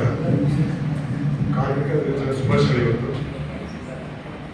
ಈಗ ಹೋರಾಟ ಅಂದರೆ ನಾವು ಬೇರೆ ಒಂದು ಬಂದರೆ ಹೋರಾಟ ಅಂದರೆ ಬರೀ ಕೆಂಪು ಹೋಗ್ಬಿಟ್ಟು ಮಾತ್ರ ಆಗ್ತಿದ್ವಿ. ಅದು 20-30 ವರ್ಷ ಹಿಂದೆ ಚೆನ್ನಾಗಿ ಬಂದಿದೆ, ಚೆನ್ನಾಗಿ ಬಂದಿದೆ. ಕೆಂಪು ಬೋಟ ಮಾತ್ರ ಕಾಣ್ತಿದ್ರು. ಹೋರಾಟ ಕೆಂಪು ಬೋಟ ಮಾತ್ರ ಕಾಣ್ತಿದ್ರು. ನಾನು ಒಂದು IT ಕಂಪ್ನಿ ಕೆಲಸ ಮಾಡ್ತೀನಿ. ಸುಮಾರು ಐ ಟಿ ಕಂಪ್ನಿಯಲ್ಲಿ ಈ ಥರ ಹೋರಾಟ ಯಾರು ಒಳಗಿಲ್ಲ ಮೋಸ್ಟ್ಲಿ. ನೀವು ಕಾರ್ಮಿಕರ ವರ್ಗಕ್ಕೆ ಹೋದರೆ ನೀವು ಸಾಕಷ್ಟು ಐ ಟಿ ಎಂಪ್ಲಾಯ್ಸ್ ಅಲ್ಲಿ ಹೋರಾಟ ಕೂತ್ಕೊಂಡಿರ್ತಾರೆ. ಬಟ್ ಅವ್ರ ಕಾರಣ ಕೇಳಿದ್ರೆ ನೀವು ತುಂಬ ಬೇಜಾರಾಗುತ್ತೆ. ಅದೇ ಥರ ಈಗ ಯಾರು ಬೀದಿ ಹೋರಾಟ ಮಾಡೋಕ್ಕೆ ಇಷ್ಟಪಡ್ತಿಲ್ಲ, ಎಲ್ಲ ಬರೀ ಎ ಸಿ ಕುತ್ಕೊಂಡು ಹೋರಾಟ ಮಾಡೋಕ್ಕೆ ಇಷ್ಟಪಡ್ತಾರೆ. ಅಂಥ ಹೋರಾಟಗಳು ನಾವು ಸಾಕಷ್ಟು ಮಾಡಿದ್ದೀವಿ. ಈಗ ಐ ಟಿ ಕಂಪ್ನಿಗಳಲ್ಲಿ ನಮ್ಮ ಕೆಲಸ ಅಂದರೆ ನಾರ್ಮಲ್ ಆಗಿ ಕೆಲಸ ಅಂದರೆ 9 ಅವರ್ ಮಾಡಬೇಕು. ಐ ಟಿ ಕಂಪನಿಗಳಲ್ಲಿ ಸುಮಾರು 15-20 ಅವರ್ ಕೆಲಸ ಮಾಡೋದು ಈಗ ಬಂದಿದೆ ಸರ್. ಅದಕ್ಕೊಂದು ಪರಿಹಾರ ನಾವು ಹುಡುಕಬೇಕು ಸರ್. ಸುಮಾರು ಐ ಟಿ ಕಂಪನಿಗಳಲ್ಲಿ 14-15 ಅವರ್ಸ್ 16 ಅವರ್ ಮಾಡ್ತಾರೆ. ಬೇಗ ಬರೆಯೋರಿಗೆ 1 ಲಕ್ಷ, ಬೇಗ ನೋಡೋಕೆ 2 ಲಕ್ಷ, ಅದೆಲ್ಲ ತಿಳ್ಕೊಂಡು ಇನ್ನೊಬ್ಬರಿಗೆ ಹೇಳ್ತಾರಲ್ಲ ಅವ್ರಿಗೆ 5 ಲಕ್ಷ ಸಾಧನೆ ಮಾಡ್ತಾರೆ. ಈಗ ಸುಮಾರು 3 lakh IT companies Bengaluru ಅಧಿಕೃತವಾಗಿದೆ. 3 ಲಕ್ಷ ಕಂಪ್ನೀಸ್ ಇದೆ. ಸೊ ಎಲ್ಲ ಎಂಪ್ಲಾಯೀಸ್ ಅವರು ಅಂಡರ್ ESL ಮಾತ್ರ ಟ್ರೈ ಮಾಡ್ತಾರೆ. ಅಂದರೆ ಅವ್ರು ESL ಮಾತ್ರ, ಅವ್ರಿಗೂ ಬೇರೆ ಯಾವುದೇ ಸೌಲಭ್ಯ ಒದಗ್ತಾ ಇಲ್ಲ. ಈಗ ನೋಡಿ, ನಾವು ಪೌರ ಕಾರ್ಮಿಕ ನೋಡಿ, ಅವರು ಕೂಡ ಇವತ್ತಲ್ಲಿ ಯಾವುದೇ ಒಂದು ಸೌಲಭ್ಯ ಸಿಗ್ತಾ ಇಲ್ಲ. ಒಂದು ಶೌಚಾಲಯ ಆಗಿರ್ಬೋದು, ಮತ್ತೊಂದಾಗಿರ್ಬೋದು, ಮೆಡಿಕಲ್ ಆಗಿರ್ಬೋದು, ಏನು ಸರ್, ಸಾಕಷ್ಟು ಈ ಥರದ್ದೆಲ್ಲ ದಿನನಿತ್ಯ ಕೇಳ್ಬರ್ತಾ ಇದ್ದಾರೆ. ಆದರೆ ಇದಕ್ಕೆ ಯಾರು ಹೋರಾಟ ನಿಲ್ತಾ ಇಲ್ಲ. ಫಸ್ಟ್ ಆಫ್ ಆಲ್ ನಾವೆಲ್ಲ ಸರ್ ಮುಖಂಡರು ಚೆನ್ನಾಗಿದ್ದಾರೆ, ಅವ್ರ ಜೊತೆಗೆ ನಾವು ಹೋರಾಟ ನಿಂತ್ಕೊಂಡ್ರೆ ಕೆಲವೊಂದೆಲ್ಲ ನಮ್ಮ ಸಮಸ್ಯೆಗಳು ಈಸಿ ಬಗೆಹರಿತವೆ. ಅದಲ್ಲದೆ ಈಗ ಹ್ಯೂಮನ್ ರೈಟ್ಸ್ ಮತ್ತು ಈಗ ಸಂಘಟನೆ ಜಾಸ್ತಿ ತೊಡಗಿದೆ. ಮೊದಲು ಇದ್ದಿಲ್ಲ, ಅವಾಗೆಲ್ಲ ಟ್ರೇಡ್ ಯೂನಿಯನ್ ಇತ್ತು. ಟ್ರೇಡ್ ಯೂನಿಯನ್ ಈಗ ಸಾಕಷ್ಟು ಕಡಿಮೆ ಆಗ್ತಾ ಬರ್ತಿದೆ. ಈಗ ಹ್ಯೂಮನ್ ರೈಟ್ಸ್ ಸಮಸ್ಯೆ, ಸಂಘ ಸಮಸ್ಯೆ, ಹಲವಾರು ಸಂಘ ಸಮಸ್ಯೆಗಳು ಈಗ ಹೆಚ್ಚಿನ ಸಂಖ್ಯೆಯಲ್ಲಿ ಬರ್ತಾ ಇದೆ. ಅದರಲ್ಲಿ ಕೆಲವೊಂದು ಮಾತ್ರ ನಮಗೆ ತಿಳ್ಕೊಂಡು ಸರ್ ಅಂತ ಮುಖಂಡ ಚೆನ್ನಾಗಿ ವರ್ಕ್ ಮಾಡಿದರೆ, ಕೆಲಸ ಮಾಡಿದರೆ ಖಂಡಿತವಾಗಲೂ ನಮಗೆ ನ್ಯಾಯ ಸಿಗುತ್ತೆ. ಒಂದೆರಡು ಮಾತು ಮಾಡಿ ಹೇಳೋದಕ್ಕೆ ಧನ್ಯವಾದ ಸರ್. ವಿವೇಕ್ ಪತ್ರಿಕೆ ಸಂಪಾದಕರು ಶಿವರು ಮಾಡ್ತಾರೆ. ಎಲ್ಲರಿಗೂ ನಮಸ್ಕಾರ. ನಾನು ಶಿವು ಅಂತ. ನನ್ನದೇ ಒಂದು ವಾರಪತ್ರಿಕೆ ಬರ್ತಾರೆ, ಸೂರ್ಯ ಅಗ್ನಿ ಅಂತ, ಸಂಪಾದಕ ಅನ್ನೋದರಲ್ಲಿ. ವೇದಿಕೆ ಮೇಲೆ ಇರುವ ಅನ್ಯಾತಿ ಗಣ್ಯರೇ, ವೇದಿಕೆ ಮುಂದೆ ಇರುವ ಮಾಧ್ಯಮ ಬಂಧುಗಳೇ, ಅದೇ ರೀತಿಯಾಗಿ ಕಾರ್ಮಿಕರೇ ಮತ್ತು ಇತರ ಬಂಧುಗಳೇ, ನಿಮಗೆಲ್ಲ ಈ ಒಂದು ಕಾರ್ಮಿಕ ದಿನಾಚರಣೆಗೆ ಸುಸ್ವಾಗತ ಹಾಗೂ ಶುಭಾಶಯಗಳು. ಮೊದಲನೇದಾಗಿ ನಾನು ಕಾರ್ಮಿಕರಿಗೆ ಜಯ ಹೇಳಕ್ಕೆ ಬಯಸ್ತಾ ಇದ್ದೇನೆ. ನಾನು ಒಬ್ಬ ಪತ್ರಕರ್ತ, ನಾನು ಒಬ್ಬ ಕಾರ್ಮಿಕನೇ, ನಾನೇನು ಓನರ್ ಅಲ್ಲ. ನನ್ನ ಸರ್ ಹೇಳ್ತಾ ಇದ್ದೆ, ನನ್ನ ಹೆಸರು ಗೊತ್ತಿಲ್ಲ, ಯಾರ್ಯಾರು ಸಂಬಳ ತಗೋತಾರೆ ಅವರೆಲ್ಲ ಕಾರ್ಮಿಕರೇ. Those who are giving payment they are called as owners. ತಗೊಳ್ಳೋದು ಸಂಬಳ ಅವರೆಲ್ಲ ಕಾರ್ಮಿಕರೇ. ನಿಮಗೆಲ್ಲ ಒಂದು ಮಾಹಿತಿ ಇರಲಿ, 1886 1856 ಇಸ್ವಿ ಚಿಕಾಗೋಲ್ಲಿ ಒಂದು ದೊಡ್ಡ ರೆವಲ್ಯೂಷನ್ ಆಗುತ್ತೆ ಕಾರ್ಮಿಕರ ವಿಚಾರವಾಗಿ. ಜೀತ ಪದ್ಧತಿ ಅಂತ ಇತ್ತು ಇಂಡಿಯಾದಲ್ಲಿ. ಇವರು ಕೆಲವು ಕಡೆ ಇದ್ದಾರೆ, ಇಲ್ಲ ಅಂತಲ್ಲ. ಆ ಒಂದು ಮೂಮೆಂಟ್ ಶುರು ಆಯಿತು ಯುರೋಪ್ ಕಂಟ್ರಿನಲ್ಲಿ. ಅದು ಎಲ್ಲಿ ಗಂಟ ಬಂತು ಅಂದರೆ ಚೈನಾ, ಕ್ಯೂಬಾ, ಇಂಡಿಯಾಗೆಲ್ಲ ವಲಸೆ ಬರುತ್ತೆ. ಇಂಡಿಯಾದಲ್ಲಿ 1923 labour Kisan party of India ಅಂತ ಇರುತ್ತೆ. ಸರ್ ಹೇಳ್ತಾ ಇದ್ರು, ಮೇ 1 ಲೇಬರ್ ಡೇ ಆಚರಣೆ ಮಾಡ್ತಾರೆ. ಆ ಒಂದು ಸಂದರ್ಭದಲ್ಲಿ ಕೆಲವು ವಿರೋಧ ಕೂಡ ಮಾಡ್ತಾರೆ, ಅದನ್ನೆಲ್ಲ ಮೀರಿ ಮಾಡ್ತಾರೆ ಅವರು. ಸೊ ಕಾರ್ಮಿಕರ ಶಕ್ತಿ ಅಗಾಧವಾಗಿದೆ. ಕಾರ್ಮಿಕರೆಲ್ಲ ಇಲ್ಲ ಅಂದರೆ ದೇಶನೇ ಇಲ್ಲ. ಚಾಲಕ ಕೂಡ ದೇಶಕ್ಕೆ ಇವತ್ತು ನರನಾಡಿ ಇದ್ದಂಗೆ, ಸೈನಿಕ ಬ್ಲಡ್ ಇದ್ದಂಗೆ. ಎಲ್ಲ ಕಾರ್ಮಿಕರೇ, ಬಟ್ಟೆವರ್ಗರು ನಾನು ಕೂಡ ಕಾರ್ಮಿಕನೇ, ನಮ್ಮ ಮಾಧ್ಯಮದವರು ಕಾರ್ಮಿಕರನ್ನೇ. ಕಾರ್ಮಿಕರಿಗೆ ಸರಿಯಾದ ಸೌಲಭ್ಯ ಸಿಗ್ತಾರೆ ಈ ದೇಶದಲ್ಲಿ. ನಾವು ಉದಾಹರಣೆಗೆ ಹೇಳ್ತೀನಿ, ನಾನೇ ಕೂಡ ಒಂದು ಪ್ರಯೋಗ ಮಾಡಿ ನೋಡಿದ್ದೇನೆ. ಲೇಬರ್ ಕಾರ್ಡ್ ನಾನು ಕೂಡ ಮಾಡಿಸ್ಕೊಂಡಿದ್ದೀನಿ. ನನಗೆ ಅವಶ್ಯಕತೆ ಇಲ್ಲ, ನಾನು ಚೆಕ್ ಮಾಡೋಕ್ಕೋಸ್ಕರ ಮಾಡಿದ್ದೀನಿ. ನಿಜವಾದ ಕಾರ್ಮಿಕರಿಗೆ ಲೇಬರ್ ಕಾರ್ಡ್ ಹೋಗ್ತಾ ಇಲ್ಲ. ಸ್ವಂತ ಮನೆ ಇದೆ, ಬಾಡಿಗೆ ಬರುತ್ತೆ, ಚೀಟಿ ಹಾಕ್ತಾರೆ, ಲಾರಿ ಕಾರ್ ಬಸ್ ಇದೆ, ಅವರು ಕೂಡ ಲೇಬರ್ ಕಾರ್ಡ್ ಕೊಂಡಿದ್ದಾರೆ. ಇವತ್ತು ಈ ಶಾಸಕ ಲೇಬರ್ ಕಾರ್ಡ್ ಯೂಸ್ ಮಾಡ್ಕೊತಾ ಇದ್ದೀನಿ. ಬಸ್ಸಲ್ಲಿ ಫ್ರೀಯಾಗಿ ಹೋಗ್ತಾ ಇದ್ದೀನಿ.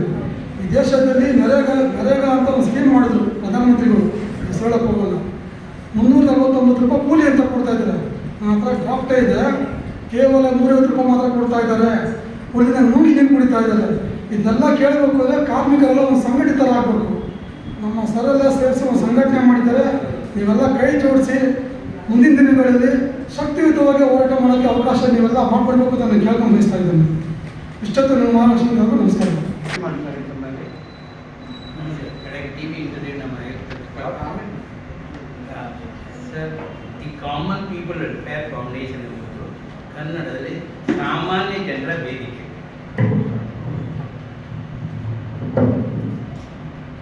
The common people welfare foundation ಎಂಬುದು ಸಾಮಾನ್ಯ ಜನರ ವೇದಿಕೆ. ಇದು ಈಗ ಸ್ಟಾರ್ಟ್ ಆಗೋದಲ್ಲ. ನಾನು ಸಣ್ಣದಿರುವಾಗಲೂ ಅಂದರೆ ಬಾಂಬೆಗೆ ಹೋರಾಟ ಮಾಡುವಾಗಲೂ ಕಾಮನ್ ಪೀಪಲ್ ಇದರಲ್ಲೇ ಹೋರಾಟ ಮಾಡಿದೆ. ಮತ್ತು ಬಾಂಬೆ ಕಾಮಗಾರ್ ಯೂನಿಯನ್ ಅಂತ ಜಾರ್ಖಂಡ್ನವರದ್ದು ಸಂಯುಕ್ತ ಇದ್ದಿತ್ತು, ಹಾಗೆ CIT ಯೂನಿಯನ್ ಇತ್ತು. ನನ್ನ ಬೇಸಿಕ್ ಇಂಟೆನ್ಷನ್ ಏನಂದರೆ ಪ್ರತಿಯೊಬ್ಬ ಕಾರ್ಮಿಕರು ಈ ಸಂಘದ ಸೇರಬೇಕು, ಹಣಕ್ಕಾಗಿ ಅಲ್ಲ, ಅವರ ಹಕ್ಕಿಗಾಗಿ. ಇವತ್ತು ನಮ್ಮಲ್ಲಿ 15 ಜನ ಮುಖಂಡರಿದ್ದಾರೆ. ಎಲ್ಲರೂ ಅದಕ್ಕೆ ಈಗ ಒಬ್ಬರ ಹತ್ರ ಮಾತಾಡಿದ ಮಲ್ಲಿಕಾರ್ಜುನ್, ಇಲ್ಲ ಸರ್ ನಾವು ರೆಡಿ ಇದ್ದೇವೆ ಅಂತ. ನನಗೆ ಮೆಂಬರ್ಶಿಪ್ ನನಗೆ ಬೇಕಾಗಿಲ್ಲ. I am A very transparent person. ಮೊನ್ನೆ ತಾನೇ ನಾನು ಈ ವರ್ಷದ ಮಾರ್ಚ್ ತಿಂಗಳವರೆಗೆ ಎಷ್ಟು ಖರ್ಚಾಗಿದೆ, ಯಾವ್ಯಾವುದೇ ಖರ್ಚಾಗಿದೆ ಅಂತ ವಾಟ್ಸಪ್ಪಲ್ಲಿ ಕಳಿಸಿದೆ, ಆಡಿಟಿಗೆ ಕಳಿಸಿದೆ. ನಮ್ಮ ಉದ್ದೇಶ ಇಷ್ಟೇ, ನಮ್ಮಲ್ಲಿ 20% reservation to the ladies, 15% reservation to schedule caste schedule tribe and 10% into the minority and plus other community. This is ನಾನು ಈಗೆಲ್ಲ ಪ್ರಾಕ್ಟೀಸ್ ಮಾಡಿದ್ದು 1968 ಅಲ್ಲಿ ಫಸ್ಟ್ ಆಂದೋಲನದಲ್ಲಿ ಈ ಕ್ರಮವನ್ನು ಇದು ಮಾಡಿದೆ. ಅದಕ್ಕಾಗಿ ಆಗಿನ ಮಹಾರಾಷ್ಟ್ರದ ಗವರ್ಮೆಂಟ್ ನನ್ನನ್ನು ಅಪ್ರಿಷಿಯೇಟ್ ಮಾಡಿದ್ದಾರೆ. ಅಷ್ಟೇ ಅಲ್ಲ, ವರ್ಕರಿಗಾಗಿ ಕೋಆಪರೇಟಿವ್ ಸೊಸೈಟಿಗಳನ್ನು ಮಾಡಿ I am the only person in Maharashtra as the best welfare officer of the country ಅಂತ ನನಗೆ ಕ್ರೆಡಿಟ್. ಅದನ್ನು ಇವತ್ತು ಕಂಟಿನ್ಯೂ ಮಾಡಿದೆ. ಇದೇ ಇಲ್ಲಿ 20 ಜನ 30 ಜನ ಸೇರಿರ್ಬೋದು. ಕಾರ್ಮಿಕರ ರೈಟಿಗಾಗಿ ನನ್ನ ಲಾಸ್ಟ್ ಶ್ವಾಸ ಇರುವವರೆಗೆ ನಾನು ಹೋರಾಟ ಮಾಡ್ತಾ. ಇದು ನನ್ನ ಪ್ರತಿಜ್ಞೆ. ಯಾಕಂದರೆ ನನ್ನ ಗುರುಗಳು ಆಚಾರ್ಯ ವಿನೋಬಾ ಭಾವೆ, ಜಯಪ್ರಕಾಶ್ ನಾರಾಯಣ್, ಜಾರ್ಜ್ ಫರ್ನಾಂಡಿಸ್ ಅವರ ಲಾಸ್ಟ್ ಬ್ರೀತಿನವರೆಗೆ ಹೋರಾಟ ಮಾಡಿ ಅದೇ ನನ್ನದು. ಇನ್ನು ಇದು ಇಲೆಕ್ಷನ್ ಮುಗಿದ ನಂತರ 13 ಜೂನಿಗೆ 99% ನನ್ನನ್ನು ಕೇಂದ್ರ ಸರ್ಕಾರ ಸ್ಟೇಟ್ ಗೌರ್ಮೆಂಟ್ ಅರೆಸ್ಟ್ ಮಾಡಬೇಕು. ಅದರ ವಿಷಯನೂ ಹೇಳ್ತೇನೆ ನೋಡಿ. ESA ಬಗ್ಗೆ ಇದೇ ಮೋದಿಯವರು ಒಂದು ಮಾತು ಹೇಳಿದ್ರು ಡೆಲ್ಲಿಯಲ್ಲಿ, 250 ರೂಪಾಯಿ ಕಾಂಟ್ರಿಬ್ಯೂಟ್ ಮಾಡಿ ಅವರೊಂದು ಅಸೋಸಿಯೇಷನ್ ಅಥವಾ ಕಂಪನಿಗಳನ್ನು ಮಾಡಿ ಕಾಂಟ್ರಿಬ್ಯೂಟ್ ಮಾಡಿ. ಇದನ್ನು ಬರೀ ನಾನೊಂದು ಪೇಪರಲ್ಲಿ ಅವೇರ್ನೆಸ್ ಕೊಟ್ಟದನ್ನು ಸೆಕ್ಷನ್ 64DC ಯಲ್ಲಿ ಸೈಬರ್ ಕ್ರೈಮ್ ನನ್ನನ್ನು ಕೇಸ್ ಹಾಕಿದ್ದಾರೆ. ಅದು 6 ವರ್ಷದ ನಂತರ ಕೋರ್ಟಿಗೆ ಬಂದೆ. ಕೋರ್ಟಲ್ಲಿ ಬಂದಾಗ ಅಲ್ಲಿ ಜಡ್ಜ್ ಏನು ಹೇಳಿದ್ರು, without the advocate you cannot enter, this is a word. ನಾನು ಮೇಡಮಿಗೆ ಕೇಳಿದೆ, ಯುವರ್ ಎ ಲೇಡಿ, ಇಷ್ಟೊತ್ತು ನಾನು ಜಡ್ಜ್ ಅಂತ, I am asking the chair, ಯಾವ constitution without the advocate appear ಆಗೋದಿಲ್ಲ. ಅಲ್ಲಿ 35 ಅಡ್ವೊಕೇಟ್ಗಳು ಕೂತಿದ್ರು. ಹೀಗೆ ನಾನು ಹೇಳಿದ್ರೆ ನಾನು ಜಡ್ಜಿನ ಗುಲಾಮ್ ಅಲ್ಲ, ಇದೇ ವರ್ಡ್ ನಾನು ಯೂಸ್ ಮಾಡಿದ್ದೆ. If you are not giving I have no problem. ಕಡೆಗೆ ಆಯ್ತು ಅಂತ ಹೇಳಿದೆ. ಮತ್ತೊಂದು ಡೇಟ್ ಕೊಟ್ಟಾಗ ನೀವು ಬೇಲ್ ತಗೊಂಡಿದ್ದೆ. ಮೇಡಮ್ ನಾನು ಏನು ತಪ್ಪು ಮಾಡಿದೆ, ಬೇಲ್ ಅಂತ ತಗೋ, I am not A Kejriwal or somebody, ನೀವು ಅರೆಸ್ಟ್ ಮಾಡಿ, ನಾನು ರೆಡಿ ಇದ್ದೆ. ಅದಾಗೋದಿಲ್ಲ, ಬೇರೆ ತಗೊಂಡು ನಾನು ಕಾನೂನನ್ನು ಪ್ರೂವ್ ಮಾಡಿ. ದೊಡ್ಡ ವಿಷಯ ಆಯಿತು. 1 ಗಂಟೆ ಆಯ್ತು, ಇಡೀ ಉಡುಪಿಯಲ್ಲಿ ಪರ್ಮಿಷನ್ ಆಯಿತು, ಕೊಟ್ಟಿದ್ದಾರೆ. ಈಗ ನನ್ನ ಬಗ್ಗೆ ಏನೋ ಬಂತು. ಕಡೆಗಾಲಿ ಚೀಫ್ ಒಬ್ಬರು ಕರೆದ್ರು, ಮೇಡಮ್ ನೀವು ತಪ್ಪು ಮಾಡಿದ್ರು, ಅವ್ರು ಏನು ಕೊಟ್ಟಿದ್ದಾರೆ ಅಂತ ತೆಕ್ಕೊಳ್ಬೇಕು. ಅವ್ರು ಅರೆಸ್ಟ್ ಮಾಡಿ ಅಲ್ಲ, ಅವ್ರು ತಯಾರಿರುವಾಗ ನಿಮ್ಗೆ ಏನು ತೊಂದರೆ? ಅವ್ರು ಇದು ಕೊಡೋದು ತಯಾರಿಲ್ಲ, ಶ್ಯೂರಿಟಿ ಕೊಡೋದು ತಯಾರಿಲ್ಲ, ಹಣ ಕೊಡೋದು ತಯಾರಿಲ್ಲ. ನನ್ನ ತಪ್ಪು. ಅದೇ ಲೆಟರನ್ನು ನಾನು ಪ್ರೆಸಿಡೆಂಟಿಗೆ ಈಗ ಪ್ರೆಸಿಡೆಂಟ್ ಹೇಳಿದ್ದಾರೆ, ಅವರು ಯಾವುದೇ ತಪ್ಪು ಮಾಡಲಿಲ್ಲ, ಪೇಪರಲ್ಲಿ clearly even in awareness why you are fire against you and is demanding 10 crores. ಆದರೆ ನನಗೆ 13ಕ್ಕೆ 100% ಅರೆಸ್ಟ್ ಮಾಡ್ತಾ ಇದ್ದಾರೆ. ಮೊನ್ನೆ 25ಕ್ಕೆ ಮಾಡೋದಿತ್ತು. ಅಲ್ಲಿ ಸೆಂಟ್ರಲಿಂದ ವಿಜಿಲೆನ್ಸ್ ಬಂದರೆ ಇಲ್ಲ, ಅವರನ್ನು ಅರೆಸ್ಟ್ ಮಾಡಬೇಕು. ನಾನು DC SP ಎಲ್ಲಿ ನಿಲ್ತಿದ್ರೆ ಅಲ್ಲಿ ಬೆಳಿಗ್ಗೆಯಿಂದ ರಾತ್ರಿ ಆಗಲು ಸೆಕ್ಯೂರಿಟಿ ಕೊಟ್ಟರೆ. ಯಾಕೆ ಕೇಳಿದೆ madam? Sir you are DIP of the nation. ನಾನು DIP ಅಲ್ಲಿ ಆರ್ಡಿನರಿ ಜನ ಇನ್ನು ಮುಂದೆ ಹೇಳ್ಬೇಡಿ ಅಂತ DC-ಗೆ ಹೇಳಿದೆ. I am ordinary, know your fight, everybody knows in India. ಆಯ್ತು ಹೇಳಿದೆ. ಆದ್ದರಿಂದ ನನ್ನ ಉದ್ದೇಶ ಏನಂದರೆ ವರ್ಕರಿಗೆ ನಾವು ಹೋರಾಟ ಮಾಡಬೇಕು, ಅವರ ಜಸ್ಟಿಸ್ ಅವರಿಗೆ ಕೊಡಲೇಬೇಕು. ಯಾರೇ ಇರಲಿ, ಮಹಿಳೆ ಇರಲಿ, ಯಾರೇ ಇರಲಿ. ಇವತ್ತು ನೋಡಿ, ಮಹಿಳೆಯರಿಗೆ ನಾನು ಕೆಲವೆಲ್ಲ ನಾನು 25 ಕೇಸ್ಗಳನ್ನು ಇದೇ ಉಡುಪಿ ಕೇಸಲ್ಲಿ ಕೋರ್ಟಲ್ಲಿ ಗೆದ್ದು ತೋರಿಸಿದೆ. 5 ವರ್ಷ ಕೋರ್ಟಲ್ಲಿ ಆರ್ಗ್ಯುಮೆಂಟ್ ಆಗಿದೆ. ಡೈವರ್ಸ್ ಮ್ಯಾಟರಲ್ಲಿ ತಪ್ಪೇನಿಲ್ಲ. ಅವ್ರ ಅಡ್ವೊಕೇಟ್ಗಳು ಕೇಳೋದು, ನಿನ್ನ ಹ್ಯಾಂಗೆ ಹೇಳಿದ್ರು? ನಾನೊಂದು ಅಡ್ವೊಕೇಟ್ಗೆ ಹೇಳಿದೆ, ನೀವೇನು ಮಾತಾಡ್ತೀರ ಅದನ್ನು ಇದು ಮಾಡಿ. ಮೇಡಿಗೆ ಕೇಳಿದೆ, ನಿಮ್ಗೆ ಯಾವ ಕ್ವಶನ್ ಕೇಳ್ತಾರ? ಜಡ್ಜಿಗೆ ಕೇಳಿ, ನಿಮ್ಮ ಮಗಳಿಗೆ ನಿಮ್ಮ ಹೆಂಡತಿಗೆ ನೀವು ಹ್ಯಾಕ್ ಮಾಡ್ತೀರಿ ಅಂತ. ಅಲ್ಲಿ ಶಾಕ್ ಆಗಿ ಕೋರ್ಟ್ ಬಂದ್ ಮಾಡಿದ್ರು, ಹೊಡ್ತಾರೆ. ಸರ್ ನೀವು ಹೌದು ಸರ್, ನಿಮ್ಮ ಆ್ಯಕ್ಟಲ್ಲಿ ಅಂತ ಯಾವುದೇ ವರ್ಡ್ ಇಲ್ಲ. How can she opposite advocate can ask? I am also very total in law. ಬಂದ 5 ಮಿನಿಟಲ್ಲಿ 25,000 ಮಂತ್ಲಿ ಮೇಂಟೆನೆನ್ಸ್ ಕೊಟ್ಟು ಟೋಟಲ್ 15 ಕೇಸ್ಗಳಲ್ಲಿ ಇದೇ ರೀತಿಯಲ್ಲಿ ಗೆದ್ದು ತೋರಿಸಿಲ್ಲ. ಅಡ್ವೊಕೇಟ್ ಪ್ರಾಕ್ಟೀಸ್ ಮಾಡೋದಿಲ್ಲ. ಆದರೆ ಇವತ್ತು ಮಹಿಳೆಯರಿಗೆ ನಾನು ಏನು ರೆಸ್ಪೆಕ್ಟ್ ಕೊಡ್ತೇನೆ, ಅದು ನಾನು ಯಾವಾಗಲೂ ನಿಲ್ಲಿಸೋದಿಲ್ಲ. ಅವರು ನಮ್ಮ ದೇವಿ, ಅವರೇ ಸರಸ್ವತಿ. ಅದನ್ನು ಇಟ್ಟುಕೊಂಡು ಇವತ್ತೇನು ರೇಪ್ ಗೀಪ್ ಆಗ್ತದೆ, ಇದು ರಾಜಕೀಯದಲ್ಲಿ ಬೆಳೆದು ಬಂದ ಒಂದು ವಿಷಯ. ಅದನ್ನು ನೀವು ಇವತ್ತು ಪೇಪರಲ್ಲಿ ನೋಡಿದ್ರಿ, ಅವರನ್ನು ಬನಿಷ್ ಮಾಡಿ ಇದು ಮಾಡಿ, ಅದು ಯಾವುದೂ ಆಗೋದಿಲ್ಲ. ಹಣ ಇದ್ದಾಗ ಎಲ್ಲವೂ ನಡೀತದೆ. ಒಂದೇ ಹೇಳೋದು, ನಮಗೆ ತಾಯಿ ತಂದೆ ಎಲ್ಲವೂ ಅವರೇ ದೇವಿ. ಅವರನ್ನು ಪ್ರಾರ್ಥನೆ ಮಾಡಬೇಕು, ಅವರಿಂದೇ ನಮಗೆ ಇನ್ಸ್ಪೈರೇಷನ್ ಸಿಗಬೇಕು. ಅದರಿಂದ ನಮ್ಮ ಕಾರ್ಮಿಕರು, ಪ್ರತಿಯೊಬ್ಬರು ಕಾರ್ಮಿಕರಿಗೆ, ಅವರು ಮನೆಯಲ್ಲಿ ಕೆಲಸ ಮಾಡೋದಿದ್ರೆ ಲೇಡಿ, ಅವರು ಕೂಡ ಕಾರ್ಮಿಕರೇ, ಹಣಕ್ಕಾಗಿಲ್ಲ, ಮನೆ ನಡೆಸೋಕ್ಕಾಗಿ ಮಾಡ್ತಾರೆ. ದಯವಿಟ್ಟು ಪ್ರತಿಯೊಬ್ಬ ಕಾರ್ಮಿಕರು ಒಟ್ಟಾಗಿ ನಾವು ಹೋರಾಟ ಮಾಡುವ, ಸಮಾನ ವೇತನವನ್ನು ತರುವ, ನಮ್ಮ ರೈತನ್ನು ತರುವ. ಇದಕ್ಕೆ ನಾನು ಹಿಂದೆ ಹೋಗುವಲ್ಲ. ಎಲ್ಲ ಸಂಘಟನೆಗಳನ್ನು ಒಂದು ಮಾಡಿ, ಒಂದು ಫೆಡರೇಷನ್ ಮಾಡಿ ನಾವು ಬೆಂಗಳೂರಲ್ಲಿ ಹೋರಾಟ ಮಾಡುವ, ಫ್ರೀಡಮ್ ಪಾರ್ಕಲ್ಲಿ ತೋರಿಸೋ ನಮ್ಮ ಸ್ಟ್ರೆಂತ್ ಎಷ್ಟುಂಟು ಅಂತ. ದಯವಿಟ್ಟು ಕಾರ್ಮಿಕರ ಡೇಯನ್ನು ಒಳ್ಳೆಯದಂತೆ ಕ್ಯಾಲ್ಕುಲೇಟ್ ಮಾಡಿ, ಪ್ರತಿಯೊಬ್ಬ ಟೀಚರ್ ಇರ್ಬೋದು, ಯಾರೇ ಇರ್ಬೋದು, ಎಲ್ಲರ ರೈಟಿಗೆ ನಾವು ಹೋರಾಟ ಮಾಡಬೇಕು. ಇಷ್ಟು ನಾನು ಹೇಳಿ, ನಮ್ಮ ಫೌಂಡೇಶನ್ ಮೆಂಬರ್ ಆಗಿ, ಮೆಂಬರ್ ನನಗಾಗಿ ಆಗಬೇಡಿ, ನಿನಗಾಗಿ ಆಗಿ. ನಮ್ಮದು ಇಷ್ಟೇ. ನಾನು ಎಷ್ಟು ದಿವಸ ಇದ್ದೇನೆ ಇಲ್ಲ ಅಂತ ಗೊತ್ತಿಲ್ಲ, ಆದರೆ ನನ್ನ ಪ್ರತಿಜ್ಞೆ ಉಂಟು, ಎಲ್ಲಿವರೆಗೆ ಜಸ್ಟಿಸ್ ಸಿಕ್ಕುವುದಿಲ್ಲ ವರ್ಕರ್ಸ್ಗೆ ನಾನು ಹೋರಾಟ ನಿಲ್ಲಿಸೋದು. ಒಬ್ಬನೇ ಆದರೆ ಒಬ್ಬನೇ ಹೋರಾಟ. ನಿನ್ನೆ ನನಗೆ ಇದೆ ಇಲ್ಲಿ 8 ಜನ 4 ಜನ ಹುಡುಗಿಯರಿದ್ದಾರೆ, ಅವರಿಗೆ ಫಸ್ಟ್ ಇಯರ್ LLB ಮಾಡ್ತಾರೆ. ಅಲ್ಲಿ ಸೆಂಟ್ರಲ್ ಲೇಬರ್ ಕಮಿಷನ್ ಅವರಿಗೆ 1 ಗಂಟೆ ಟ್ರೈನಿಂಗ್ ಕೊಟ್ಟಿದ್ದಾರೆ. ಯಾಕಂದರೆ ಕೊಟ್ಟಿಯರ್ ಸರ್ ಹೇಳಿದ್ದನ್ನು ಯಾರೂ ಡಿನೇ ಮಾಡೋದು. ನನಗೆ ದಯವಿಟ್ಟು ನನ್ನನ್ನು ಎಪ್ರಿಷಿಯೇಟ್ ಮಾಡಬೇಡಿ. ನನ್ನ ಗುಣ ಏನುಂಟ, ನಾನು ಒಂದು ಪ್ರತಿಜ್ಞೆ ಮಾಡಿದ್ದೆ, ಎಲ್ಲಿವರೆಗೆ ಬದುಕಿರ್ತಾನೆ ಅಲ್ಲಿವರೆಗೆ ವರ್ತರಿಗಾಗಿ ಹೋರಾಟ ಮಾಡ್ತೀನಿ.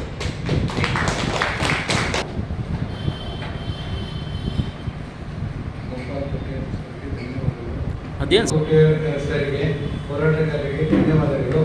ತಮ್ಮ ಹೋರಾಟವನ್ನು ನಾವು ಇನ್ನು ಮುಂದೆ ಮುಂದುವರಿಸಿಕೊಂಡು ಹೋಗ್ತೀವಿ. ತಮಗೆ ಧನ್ಯವಾದವಿತ್ತು. ತಮ್ಮ ಧ್ಯೇಯ ಉದ್ದೇಶಗಳನ್ನು ಈಡೇರಿಸಲು ನಾವೊಂದು ಸಂಘಟನೆಯನ್ನು ಇಲ್ಲಿ ಸ್ಟಾರ್ಟ್ ಮಾಡಿ ತಮ್ಮ ಹೋರಾಟವನ್ನು ಮುಂದುವರಿಸಲು ಸಹಾಯಕವಾಗಿ ನಿಲ್ಲುತ್ತೇನೆಂದು ಈ ಮೂಲಕ ತಿಳಿಸುತ್ತೇನೆ. ಎಲ್ಲ ನನ್ನ ಪತ್ರಿಕಾ ಬಂಧುಗಳಿಗೂ, ಕಾರ್ಮಿಕ ಬಂಧುಗಳಿಗೂ, ವಿದ್ಯಾರ್ಥಿ ಮಿತ್ರಗಳಿಗೂ ಹಾಗೂ ಸಂಪಾದಕರಿಗೂ ಹಾಗೂ ಅಧ್ಯಕ್ಷರಿಗೂ ಧನ್ಯವಾದಗಳು. ಕಾರ್ಯಕ್ರಮ ಇಲ್ಲಿಗೆ ಮುಕ್ತಾಯವಾಗಿದೆ. ಅಂತ ಅವರಿಗೊಂದು ಸರ್ಟಿಫಿಕೇಟ್ ಕೊಟ್ಟಿದ್ದೇವೆ. ಇವರು ಕಾರ್ಮಿಕ ವಿಭಾಗದ ಪ್ರೆಸಿಡೆಂಟ್. ನಿಮ್ಗಲ್ಲ ಸರ್, ಅವ್ರಿಗೆ ಅವರಿಗೆಲ್ಲ ಓಕೆ ಓಕೆ ಓಕೆ ಸರ್. ಈಗ Raghavendra president of common people welfare foundation. Okay, ನೀವು ಇರಿ ಸರ್, ಇಲ್ಲಿ ಫ್ರಂಟ್ ನೋಡಿ. ಹಾಂ ಸರ್, ಇಲ್ಲಿ ನೋಡಿ ಸರ್. Sir Gopal sir. ಹಾಂ ಓಕೆ ಹಾಂ, ಇಲ್ಲಿ ನೋಡಿ ಸರ್ ಮುಂದೆ. ಓಕೆ ಬನ್ನಿ ಮೇಡಮ್, ಕರಿತಾರೆ. ಇಲ್ಲಿ ನೋಡಿ ಎಲ್ಲ ಮುಂದೆ ನೋಡಿ. ಹಾಗೆ ಒಂದು ನಿಮಿಷ ಸರ್, ಒಂದು ನಿಮಿಷ ಹಂಗೆ ವಿಡಿಯೋ ತಗೊಂಡು ಸರ್, ಹಾಗೆ ವಿಡಿಯೋ ತಗೊಂಡು ಒಂದು ನಿಮಿಷ ರೀ, ಸ್ವಲ್ಪ ಇದೆ ಅಂತ ಒಂದು ನಿಮಿಷ ರೀ, ಹಾಗೆ ವಿಡಿಯೋ ತಗೊಂಡು. ಅಧ್ಯಕ್ಷರು ಆಗಿದ್ರು, ಅನೇಕ ಹೋರಾಟಗಳನ್ನು ಮಾಡಿದ್ದಾರೆ. ನಿಜವಾಗ್ಲೂ ಶಿವಕುಮಾರ್ ಅವರು ತಮ್ಮದೇ ಆದಂತಹ ಒಂದು ಹೆಸರನ್ನ ಕೂಡ ಶಿವಾಗ್ನಿ ಪತ್ರಿಕೆ ಹಾಗೂ ನಮ್ಮ ಪತ್ರಕರ್ತರ ಸಂಘಟನೆ ಮೂಲಕ ಒಂದು ಹೆಸರನ್ನು ಮಾಡಿದ್ದಾರೆ. ಅವ್ರಿಗೂ ಕೂಡ ನಮ್ಮ ಸಂಘಟನೆಯ ಪರವಾಗಿ ಒಂದು ನೆನಪಿನ ಕಾಣಿಕೆಯನ್ನು ನೀಡಬೇಕು ಅಂತ ಕೇಳ್ಕೊಳ್ತಾ ಇದ್ದೀನಿ. ನಮ್ಮಿಂದ ಸಹಕಾರ ಸರ್.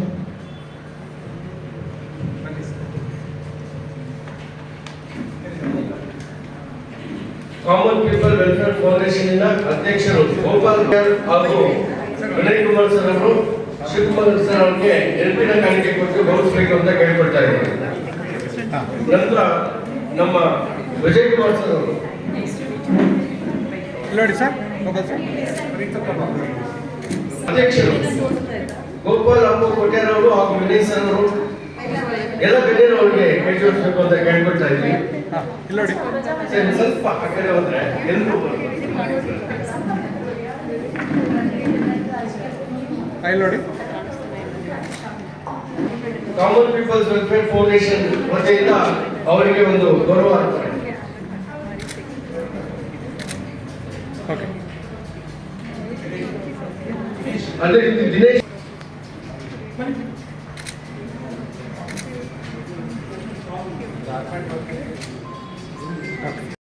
ಫಸ್ಟ್ ಇಯರ್ ಎಲ್ಲರೂ ಮಾಡ್ತಾ ಇದ್ದಾರೆ. ಅದಕ್ಕೆ ಅವರಿಗೆ ಒಂದು ಪ್ರಾಜೆಕ್ಟ್ ಬೇಕು. ಪ್ರಾಜೆಕ್ಟಿಗೆ ನಮ್ಮ ಫೌಂಡೇಶನನ್ನು ಅವರ ಕಾಲೇಜ್ ಸೆಲೆಕ್ಟ್ ಮಾಡಿದೆ.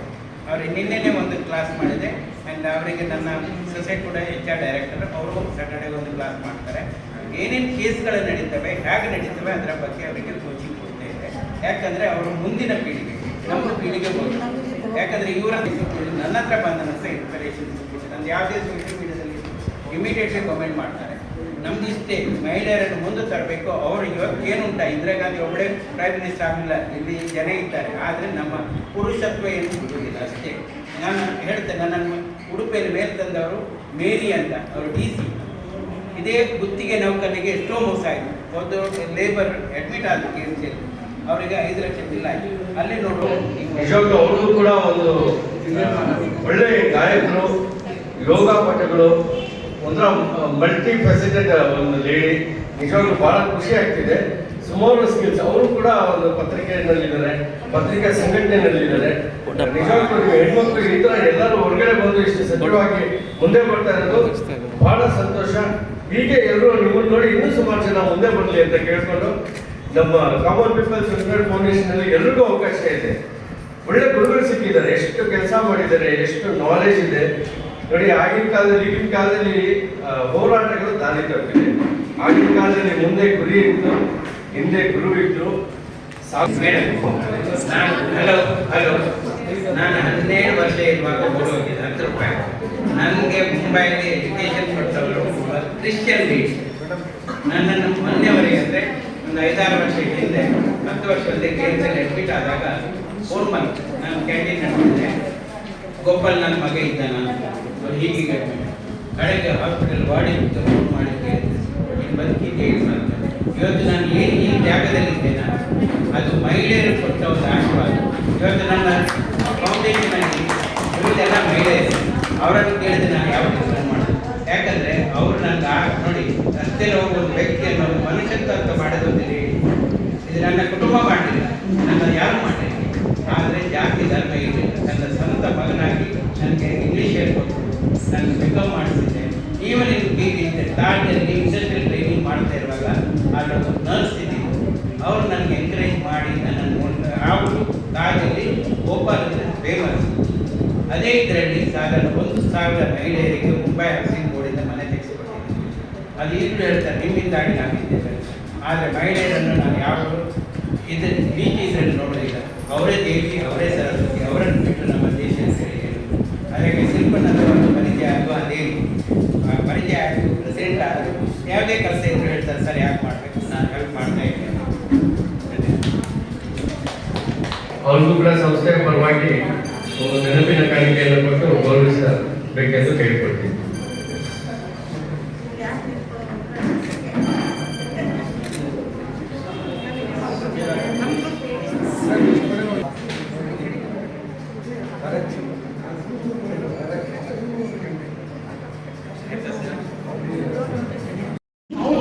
ಸರ್ ಗೋಪಾಲ್ ಸರ್,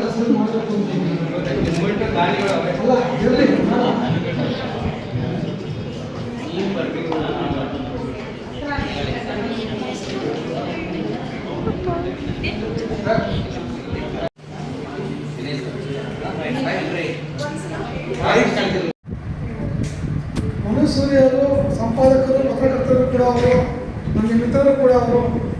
ಏನು ನಮ್ಮ ಪೀಪಲ್ಸ್ ಕಾಮನ್ ಸಂಘದಿಂದ ಅವ್ರಿಗೂ ಎಲ್ಲರಿಗೂ ಒಳ್ಳೆಯದಾಗಲಿ. ಈ ಒಂದು ಕಾರ್ಯಕ್ರಮಕ್ಕೆ ಬಂದಂಥ ಎಲ್ಲ ಪ್ರತಿಯೊಬ್ಬರಿಗೂ ಭಗವಂತ ಆಯುಷ್ ಆರೋಗ್ಯ ಎಲ್ಲವನ್ನು ಕೊಡಲಿ. ನಿಮ್ಮ ಆಸೆ ಈಡೇರಿಸಲಿ. ಎಲ್ಲ ಕಾರ್ಮಿಕರು ಒಟ್ಟಾಗಿರೋಣ, ಓಡಾಡೋಣ, ನಮ್ಮ ಆಸೆ ಮಕ್ಕಳು.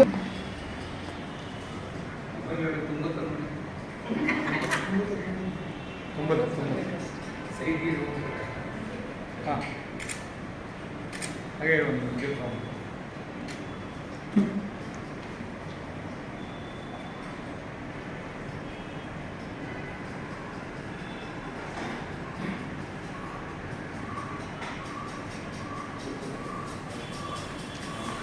ಸರ್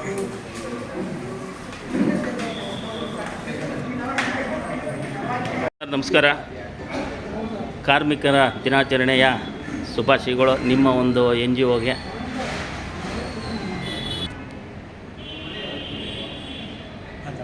ಮಾತಾಡಿ ಸರ್. ನಾನು GA ಕೋಟಿಯಾರ್ ಅಂತ, founder and president of the common people welfare foundation.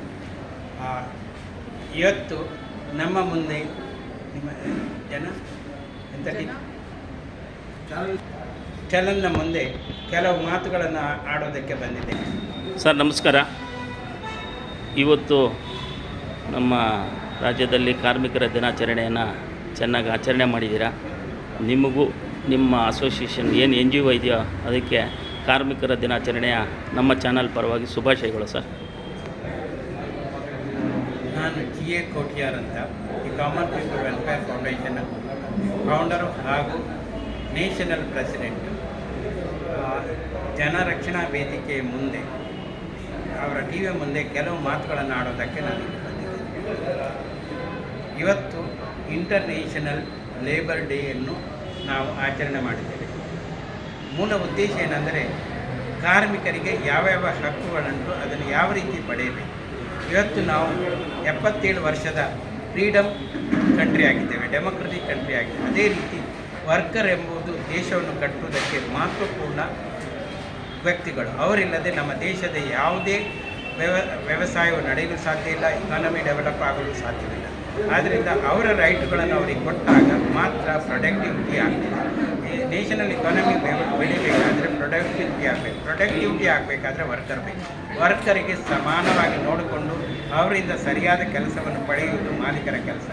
ಅದೇ ರೀತಿ ಸರ್ಕಾರದ ಕೆಲಸ. ಸರ್ಕಾರವು ಅವರಿಗೆ ಬೇಕಾದ ಸೇಫ್ಟಿ, ಸೋಷಿಯಲ್ ಸೆಕ್ಯೂರಿಟಿ, ಕನಿಷ್ಠ ವೇತನ, ಉಳಿದ ಎಲ್ಲ ಸವಲತ್ತುಗಳನ್ನು ಕೊಡಬೇಕು. ಅದಕ್ಕಾಗಿ ಇವತ್ತಿನ ಇಂಟರ್ನ್ಯಾಷನಲ್ ಲೇಬರ್ ಡೇಯಲ್ಲಿ ನಾವು ಒಂದು ವಚನವನ್ನು ಕೊಟ್ಟಿದ್ದೇವೆ. ಸಮಾಜದ ವರ್ಕರಿಗಾಗಿ ನಮ್ಮ ಫೌಂಡೇಶನ್ ಹೋರಾಟ ಮಾಡೋಕ್ಕೆ ಸಿದ್ಧವಿದ್ದೇವೆ. ಅದು ಅಲ್ಲದೆ ಜೂನ್ ತಿಂಗಳ ನಂತರ ಸಂಪೂರ್ಣ ಕ್ರಾಂತಿ ವರ್ಕರಿಗಾಗಿ ಫ್ರೀಡಮ್ ಪಾರ್ಕಲ್ಲಿ ನಾವು ಖಂಡಿತ ಕೈಗೊಳ್ಳುತ್ತೇವೆ. ಅವರ ಹಕ್ಕನ್ನು ಪಡೆಯುವುದು ನಮ್ಮ ದಿ ಕಾಮನ್ ಪೀಪಲ್ ವೆಲ್ಫೇರ್ ಫೌಂಡೇಶನ್ನ ಉದ್ದೇಶ.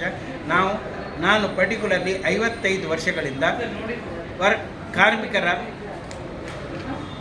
ಅಧಿಕಾರಕ್ಕೆ ಹಕ್ಕಿಗಾಗಿ ಹೋರಾಟ ಮಾಡ್ತಾ ಇದ್ದೇನೆ. ಈ ಹೋರಾಟವು ಎಂದಿಗೂ ನಿಲ್ಲಲಾರದು. ದಯವಿಟ್ಟು ಈ ನಮ್ಮ TV ಚಾನಲಿಗೆ ನಾನು ನಮ್ಮ ಕಾಮನ್ ಪೀಪಲ್ ವೆಲ್ಫೇರ್ ಫೌಂಡೇಶನ್ನಿಂದ ಧನ್ಯವಾದವನ್ನು ಸಲ್ಲಿಸ್ತೇವೆ. ಅವರ ಚಾನಲು ನಮ್ಮ ರಕ್ಷಣೆ ಚಾನಲು ದೇಶದ ಎಲ್ಲ ಕಡೆಗೆ ಪ್ರಚಾರ ಮಾಡಲಿ, ಒಂದು ಒಳ್ಳೆಯ ಮಾಧ್ಯಮವಾಗಿ ಬೆಳೆಯಲಿ ಅಂತ ನನ್ನ ಆಶೀರ್ವಾದವನ್ನು ಅವರಿಗೆ ಕೊಡ್ತಾ ಇದ್ದೇನೆ. ತಮ್ಮ ಸಿಬ್ಬಂದಿನ ಪರಿಚಯ ಮಾಡಿಸಿ ಸರ್. ಇಲ್ಲಿ ಶಿವಕಾಮೇಶ್ವರಿ ನಮ್ಮ ಟ್ರೆಜರರ್ ಆಗಿದ್ದಾರೆ. ವಿನಯ್ ಕುಮಾರ್ ಕಾರ್ಮಿಕ ವಿಭಾಗದ ಕರ್ನಾಟಕ ಪ್ರೆಸಿಡೆಂಟ್ ಆಗಿದ್ದಾರೆ. ಹಾಗೆ ಶಿಲ್ಪಾ ಅವರು ಮಹಿಳಾ ಪ್ರೆಸಿಡೆಂಟ್ ಆಗಿದ್ದಾರೆ. ನಂದಿನಿ ಮೇಡಮ್ ಕೂಡ ಮಹಿಳಾ ಪ್ರೆಸಿಡೆಂಟ್ ಬೆಂಗಳೂರು ಅಂತ ಇದ್ದಾರೆ. ಅವರು ಕೂಡ ತುಂಬ ಸಮಾಜ ಸೇವೆ ಮಾಡ್ತಾ ಇದ್ದಾರೆ. ಮಾಡಬೇಕು, ಇನ್ನೂ ಕೂಡ ಕಂಟಿನ್ಯೂ ಮಾಡಬೇಕು ಅಂತ ನಾನು ಹೇಳ್ತಿದ್ದೆ. Okay, thank you sir. Madam, ಇವತ್ತು ತುಂಬ ವಿಜೃಂಭಣೆಯಿಂದ ನೀವೊಂದು ಏನು ಕಾರ್ಮಿಕರ ದಿನಾಚರಣೆ ಇದೆಯೋ ಅದನ್ನು ಆಚರಣೆ ಮಾಡಿದ್ದೀರಾ. ಇದ್ರ ಬಗ್ಗೆ ಏನು ಅನಿಸುತ್ತೆ ನಿಮಗೆ? ಸರ್, ಮೊದಲನೇದಾಗಿ ನಿಮ್ಮ ಚಾನಲ್ ಬಗ್ಗೆ ಜನರಕ್ಷಕ ಅಂತ ನೀವೇನಿಟ್ಟಿದ್ದೀರಾ ಇದು ಕೇಳೇ ಭಾರಿ ಖುಷಿ ಆಗುತ್ತೆ ಸರ್. ತುಂಬ ಹೆಮ್ಮೆ ಇದೆ. ಈ ಥರ ಒಂದು ಜನಸಾಮಾನ್ಯರಿಗಾಗಿ ಹೋರಾಟ ಮಾಡೋ ಒಂದು ಪತ್ರಿಕೆ ಇರ್ಬೋದು, ಚಾನಲ್ ಇರ್ಬೋದು, ಇನ್ನು ಮತ್ತಷ್ಟು ಹೆಚ್ಚು ಇದು ಪ್ರಾಮುಖ್ಯತೆ ಪಡಿಬೇಕು. ಹೆಚ್ಚು ಇದು ಪಬ್ಲಿಸಿಟಿ ಬೇಕು. ಸ್ವಲ್ಪ ಕಡಿಮೆ ಅನಿಸುತ್ತೆ ಪಬ್ಲಿಸಿಟಿ. ಹಾಗಾಗಿ ಮೊದಲನೇದಾಗಿ ನಿಮಗೆ ಧನ್ಯವಾದಗಳು ಸರ್. ಇಂಥ ಒಂದು ಹೆಸರಿಟ್ಟು ಇಂಥ ಒಂದು ಜನರಿಗೋಸ್ಕರ ಹೋರಾಟ ಮಾಡ್ತಿರೋ ಚಾನಲ್ಗೆ ಮತ್ತು ಒಂದು ಪತ್ರಿಕೆಗೆ. ಇವತ್ತು ನಮ್ಮ the common people welfare foundation ಅದೇ ಜನಸಾಮಾನ್ಯರಿಗಾಗಿ ಜನಸಾಮಾನ್ಯರಿಗೋಸ್ಕರ ನಮ್ಮ ಇವತ್ತಿನ ಹೋರಾಟದ್ದು ನಮ್ಮ ಫೌಂಡೇಶನ್ದು ಪ್ರೆಸಿಡೆಂಟ್ ಬಂದು ಕೋಟ್ಯಾರ್ ಸರ್ ಅವರು. ಅವರ ಒಂದು ಸ್ಲೋಗನ್ನು, ಅವರ ಒಂದು ಇತಿಹಾಸ, ಅವರು ಹೋರಾಟ ಮಾಡ್ಕೊಂಡು ಬಂದಿರೋ ರೀತಿ ಇದೆಲ್ಲ ನೋಡಿ ನಾವೆಲ್ಲ ಸ್ವಇಚ್ಛೆಯಿಂದ ಅವರ ಶಿಷ್ಯರಾಗಿ ಈ ಕಾಮನ್ ಪೀಪಲ್ ಫೌಂಡೇಶನ್ನ ಒಂದು ಪ್ರತಿನಿಧಿಗಳಾಗಿದ್ದೀವಿ. ಇವತ್ತು ಅದೇ ದಿನ ಕಾರ್ಮಿಕರು ಅಂತಲ್ಲ ಸರ್, ಇಲ್ಲಿ ಯಾರೇ ಯಾವುದರಿಂದ ಯಾವ ವ್ಯಕ್ತಿಗಳಿಂದ ಯಾರಿಂದನೂ ಹರಾಸಾಗಿರೋ ಯಾವುದೇ ವ್ಯಕ್ತಿಗಳು ಬಂದು ನಮ್ಮ ಫೌಂಡೇಶನ್ಗೆ ಸಹಾಯ ಕೇಳಿದ್ರೆ ಅವ್ರ ಪರವಾಗಿ ನಿಂತು ಅವರಿಗೆ ಏನು ನ್ಯಾಯಬದ್ಧವಾಗಿ ಏನು ಹಣ ಇರ್ಬೋದು ಮತ್ತು ಅವ್ರಿಗೆ ಯಾವುದೇ ವೈಯಕ್ತಿಕ ವಿಷಯಗಳಿರ್ಬೋದು ಅದರಲ್ಲಿ ಅವ್ರಿಗೆ ಕರೆಕ್ಟಾಗಿ ನ್ಯಾಯ ಕೊಡಿಸುವಂಥ ಹೋರಾಟ ನಮ್ಮೆಲ್ಲರದು ಒಂದು ಇಚ್ಛೆ ಆಗಿದೆ. ಆದರೆ ನಾವು ಮಾಡ್ತಾ ಬಂದಿದ್ದೀವಿ. ಮುಂದೆನೂ ನಮ್ಮ ಕೊಟ್ಯಾರ ಸಾಹೇಬ್ರ ಒಂದು ಇದರಲ್ಲಿ ನಾವು ಮಾಡ್ತಾನೇ ಇರ್ತೀವಿ. ಅಲ್ಲ, ಈಗ ನಿಮ್ಮ NGO ಇಂದ ಕಾರ್ಮಿಕರಿಗೆ ಏನು ಸಹಾಯ ಹಸ್ತ ನೀಡ್ತೀರಾ? ಸರ್, ಕಾರ್ಮಿಕರಿಗೆ ತುಂಬ ಒಂದು ತಂದಿದೆ ಸರ್. ಅವ್ರಿಗೆ ಅವ್ರದ್ದು ದಿನ ವೇತನ ಇರ್ಬೋದು, ಅವರಿಗೆ ಕನಿಷ್ಠ ವೇತನನೂ ಸಿಗದೇ ಇರೋ ಕಡೆ ನಮ್ಮ ಕೊಟ್ಯಾರ ಸಾಹೇಬರು ಕೊಡಿಸಿದ್ದಾರೆ. ಉಡುಪಿನಲ್ಲಿ ಇದರೆಲ್ಲ ನೀವು ಬೇಕಿದ್ರೆ ನೋಡ್ಬೋದು. ಈಗ ಇನ್ನೊಂದು ನಿಮಗೊಂದು ಮಾತು ಹೇಳೋದು, ಈಗ ನಿಮ್ಮ ಲೇಬರ್ ಆಫೀಸರ್ಸು ಎಲ್ಲ ನಮ್ಮ ರಾಜ್ಯದಲ್ಲಿ ರಾಜಧಾನಿನಲ್ಲಿ ಇರ್ತಾರೆ, ಒಂದು ಡಿಸ್ಟ್ರಿಕ್ಟ್ ಹೆಡ್ ಕ್ವಾರ್ಟ್ರಲ್ಲಿ ಇರ್ತಾರೆ ಹೊರತು ಯಾವುದೇ ತಾಲೂಕುಗಳಿಲ್ಲ. ಈಗ ತಾಲೂಕುಗಳಲ್ಲಿ ಕೂಡ ಸುಮಾರು ಲೇಬರ್ಸು ಕ್ರಿಯೇಟ್ ಆಗಿದ್ದಾರೆ.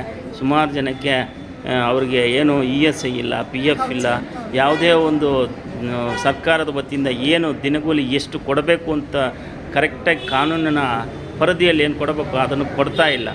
ಅವ್ರಿಗೆ ಈ ಕಾನೂನು ಬಗ್ಗೆ ಅರಿವೇ ಇಲ್ಲ.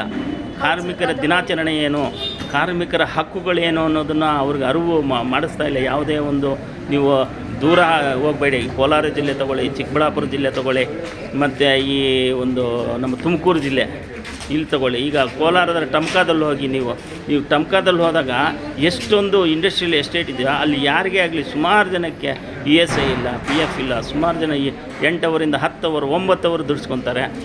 ಮತ್ತು ಈ ಮಾಲೂರಲ್ಲೂ ಅಷ್ಟೇ, ಈಗ ಮಾಲೂರಲ್ಲೂ ಅಷ್ಟೇ ಸುಮಾರು ಜನಕ್ಕೆ 12 ಒಂದು ಯಾವುದೋ ಒಂದು ಇದಿದೆ, ನಾನದು ಈಗ ಹೇಳಲ್ಲ ನಿಮಗೆ. ನನಗೂ ಕಂಪ್ಲೇಂಟ್ ಬಂದಿತ್ತು. ನಾನು ಒಂದು ಲೇಬರ್ ಇನ್ಸ್ಪೆಕ್ಟರ್ ಹತ್ರ ಹೋದರೆ ನೀವು ರೈಟಿಂಗಲ್ಲಿ ಕಂಪ್ಲೇಂಟ್ ಕೊಡಿ ಅಂತಾರೆ. ನಾವೇನು ರೈಟಿಂಗಲ್ಲಿ ಕಂಪ್ಲೇಂಟ್ ಕೊಟ್ಟರೆ ಆ ರೈಟಿಂಗ್ ಕಂಪ್ಲೇಂಟ್ ತೊಗೊಂಡೋಗ್ಬಿಟ್ಟು ಅವ್ರದ್ದು ಏನು ಮಾಮೂಲಿ ಇದೆಯೋ ಅದನ್ನು ವಸೂಲಿ ಮಾಡ್ಕೊಂಡು ನಾವಿರ್ತೀವಿ. ನಾವು ಬೆಂಗಳೂರಿಂದ ಮಾಲೂರಿಗೆ ಹೋಗಿ ಇವತ್ತು ನಾವು ನಮ್ಮ ಶಿವಪ್ರಸಾದ್ ಅವರು ಒಂದು ಕಂಪ್ಲೇಂಟ್ ಕೊಡಿ ಅಂತಂದಾಗ ನಮ್ಗೆ ಎಷ್ಟು ಬೇಸರ ಆಗುತ್ತೆ. ನಾವು ಪತ್ರಕರ್ತರಾಗಿ ಅದನ್ನು ಆ ರೀತಿ ಕೇಳ್ಬೋದು. ಅವರು ಬಟ್ ನಡೀರಿ ಸರ್ ತೋರಿಸಿ ಅಂತನ್ಬೇಕು, ಅವ್ರ ಜೊತೆ ಹೋಗಬೇಕು, ರೈಡ್ ಮಾಡಬೇಕು, ಏನಿದೆ ಅದನ್ನು ಕೇಸ್ ಫೈಲ್ ಮಾಡಿಬಿಡ್ಬೇಕು ಅಲ್ವಾ?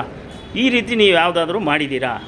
ಸರ್, ನೋಡಿ, ನಾನು ತುಮಕೂರಿದ್ದು ನೀವು ಎಷ್ಟು ಜಾಗ ಹೇಳಿದ್ದೀರಿಯಾ ಅಲ್ಲಿ ಎಲ್ಲ ಲೇಬರ್ ಡಿಪಾರ್ಟ್ಮೆಂಟಿಗೂ ಬರೆದಿದ್ದೆ, ಎನ್ಕ್ವೈರಿ ಆಗ್ತಾ ಉಂಟು, ನಮಗೆ ರಿಸಲ್ಟ್ ಕೂಡ ಸಿಕ್ಕಿದೆ. ಆದರೆ ವರ್ಕರ್ ಅಲ್ಲಿ ಏನಿದ್ದಾರ ಅವರು ಮುಂದೆ ಬರೋದಿಲ್ಲ. ನೋಡಿ, ಪುತ್ತೂರಲ್ಲಿ 15 ಕಂಪನಿಗಳನ್ನು ರೈಡ್ ಮಾಡಿದೆ. ಆದರೆ ಬೇಸಿಕಲಿ ಏನಾಗಿದೆ ನಮ್ಮ ಮಿಸ್ಟೇಕು, ನಾವು ಬರೀ ಕಾರ್ಮಿಕ ವಿಭಾಗಕ್ಕೆ ಬರೆದ್ರೆ ನಿಮ್ಮ ಕೆಲಸ ಆಗೋದಿಲ್ಲ. ನೀವು ESA ಕಾರ್ಮಿಕ ವಿಮಾ ಯೋಜನೆ ಆಫೀಸರಿಗೂ ಬರೀಬೇಕು, ಪ್ರಾವಿಡೆಂಟ್ ಫಂಡ್ ಬರೀ ಅಲ್ಲಿ ಬರೆದ್ರೆ ಆಗೋದಿಲ್ಲ. ನಿಮ್ಮ ಲೆಟರ್ ಪ್ರೈಮ್ ಮಿನಿಸ್ಟ್ರಿಂದ ಸೆಂಟ್ರಲ್ ಲೇಬರ್ ಮಿನಿಸ್ಟ್ರಿಗೆ ಅಲ್ಲಿಂದ ಹೋಗಿ ಬಂದಾಗ ನಿಮ್ಮದು 100% ಕೆಲಸ ಆಗಿದೆ. ಇವತ್ತು ಟೋಟಲ್ 2014ಇಂದ ಇವತ್ತಿನವರೆಗೆ ಉಡುಪಿಯಲ್ಲಿ 1.5 ಲಕ್ಷ ಜನರಿಗೆ ESI ಪ್ರಾವಿಡೆಂಟ್ ಫಂಡ್ ಮಾಡಿಕೊಟ್ಟವನೇ ನಾನು. ಪ್ರತಿ ಕಂಪನಿಯಲ್ಲಿ ನನಗೆ ನೋಡಿ, ನನಗೆ ಸೆಕ್ಯೂರಿಟಿ ಕೊಟ್ಟಿದ್ದಾರೆ ಸರ್ಕಾರ. ಯಾಕಂದರೆ ನನ್ನನ್ನು ಯಾವಾಗಲೂ ಬಿಲ್ಡರು ಯಾರೂ ನನ್ನನ್ನು ಅಟ್ಯಾಕ್ ಮಾಡ್ಬೋದು. ಮೊನ್ನೆ 24ಕ್ಕೆ ಮಾಡಿದ್ರು ಹಾಗೆ. DC ಸೆಂಟ್ರಲ್ ವಿಜಿಲೆನ್ಸ್ ಎಲ್ಲವೂ ನನಗೆ ಸೇಫ್ಟಿ ಕೊಡಿ. ಯಾಕಂದರೆ ಸರ್ ನಿಮ್ಮ ಬಗ್ಗೆ ನಮಗೆ ಇದು ಹೆದರಿಕೆ ಉಂಟು ಅಂತ. ಅದೇ ರೀತಿ ತುಮಕೂರಲ್ಲಿ ಮೀಟಿಂಗ್ ಮಾಡಿದ್ದೆ, ಯಡಿಯೂರಲ್ಲಿ ಮಾಡಿದೆ, ಬಳ್ಳಾರಿಯಲ್ಲಿ ಮಾಡಿದೆ. ಸರಿ, ಹಿಂದೆ ಮಾಡಿದ್ದೀರಾ. ಈಗ ನಾವು ನಿಮಗೆ ಒಂದು ಮಾಹಿತಿ ಕೊಡ್ತೀವಿ, ಪತ್ರಕರ್ತರಾಗಿರ್ತಕ್ಕಂಥ ನಾವು ಯಾವ ಜಿಲ್ಲೆ ಯಾವ ತಾಲೂಕು ಅಂತ ಕೊಡ್ತೀವಿ, ದಯವಿಟ್ಟು ನೀವು ಅವರು ಸಹಾಯ ಇಲ್ಲ 100% ನಾವು ಮಾಡ್ತೇವೆ. ನೀವು ನಾಳೆನೇ ಕಳಿಸಿ, ನಮ್ಮ ಲೆಟರ್ ಹೋಗ್ತಾ ಒಂದು ಕಾಪಿ ನಿಮಗೆ. ಈಗ ನೋಡಿ, ಈಗಲೂ ಅಷ್ಟೇ ನೀವು ಏನು ನಮ್ಮ ಅಂಗನವಾಡಿ ಕಾರ್ಯಕರ್ತರಾಗಿರ್ಬೋದು, ಮತ್ತು ಇನ್ನು ಕೆಲವರು ಈ ಹೆಲ್ತ್ ಡಿಪಾರ್ಟ್ಮೆಂಟಲ್ಲಿ ಕೆಲವರು ಆಶಾ ವರ್ಕರ್ಸ್ ಇದ್ದಾರೆ, ಅವರು ಅಷ್ಟೇ ಬರೀ ಗೌರವಧನ ಕೊಡ್ತಾರೆ. ಈ ಗೌರವಧನ ಕೊಟ್ಟು ಅವರಿಗೆ ಅಟ್ಲೀಸ್ಟ್ ESI PF ಕೊಡೋಕ್ಕೆ ಏನು ಈ ಸರ್ಕಾರಗಳಿಗೆ? ಕೇಳಿ, ನನ್ನ ಇಡೀ ಉಡುಪಿಯಲ್ಲಿ ಅಂಗನವಾಡಿಯವರಿಗೆ ಇವತ್ತು 11,000 ಮಾಡಿ ಕೊಟ್ಟವರಿದ್ದೆ ಕಾಮನ್ ಪೇಮೆಂಟ್. ಈಗ ಅವರು ESI ಪ್ರಾವಿಡೆಂಟ್ ಫಂಡಿಗೆ ಬರ್ತಿದೆ. ಅದೇ ರೀತಿ ಬಿಸಿ ಊಟ ಮಹಿಳೆಯರಿಗೆ ಹೋರಾಟ ಮಾಡೋದು ನಾನೇ. 2000 ಇತ್ತು 3 ಈಗ ನಾವು ಅವರಿಗೆ ರೆಗ್ಯುಲರ್ ಅಂದರೆ ಮಿನಿಮಮ್ ಏಜ್ ಕೊಡಬೇಕು, ESI ಪ್ರಾವಿಡೆಂಟ್ ಅಂತ ಹೋರಾಟ ಮಾಡ್ತಾ ಇದ್ದೆ. ಅದಕ್ಕೆ ಮೀಡಿಯಾಗಳ ಸಪೋರ್ಟ್ ಇದ್ದರೆ ಮಾತ್ರ ನಾವು ಅದನ್ನು ಮುಂದೆ ಮಾಡೋಕ್ಕಾಗ್ತದೆ. ಈಗಾಗಲೇ ನಾನು 1,000 ಲೆಟ್ರನ್ನು ಬರೆದಿದ್ದೆ, ಬೇಕಾದರೆ ನಿಮ್ಗೆ ಕಾಪಿ ಕೊಡ್ತೇವೆ. ಇಲ್ಲ, ಇನ್ನೊಂದು ನಾನು ಹೇಳ್ತೀನಿ, ಕಾರ್ಮಿಕರು ಪಾಪ ಅವ್ರಿಗೆ ಏನಾಗುತ್ತೆ ಅಂದರೆ ಇವತ್ತಿನ ಜೀವನ ನಡೆದರೆ ಸಾಕು, ಅವ್ರಿಗೆ ಎಷ್ಟು ಕೊಟ್ಟರೆ ಇಸ್ಕೊಂಡು ನಾವು ಜೀವನ ನಡೆಸೋಣಪ್ಪ, ನಮ್ಮ ಕಾನೂನುಗಳು ಬೇಡ, ESI ಬೇಡ, PF ಬೇಡ ಅಂತ ಅವ್ರ ಮನಸ್ಥಿತಿ ಇರುತ್ತೆ. ಯಾಕೆ ಗೊತ್ತಾ, ಅವ್ರು ಬದುಕೋದೇ ಕಷ್ಟ ಆಗಿರುತ್ತೆ. ನೀನು ESI PF ಯಾರು ಕೇಳೋವಂಥ ಧೈರ್ಯನೂ ಇರಲ್ಲ.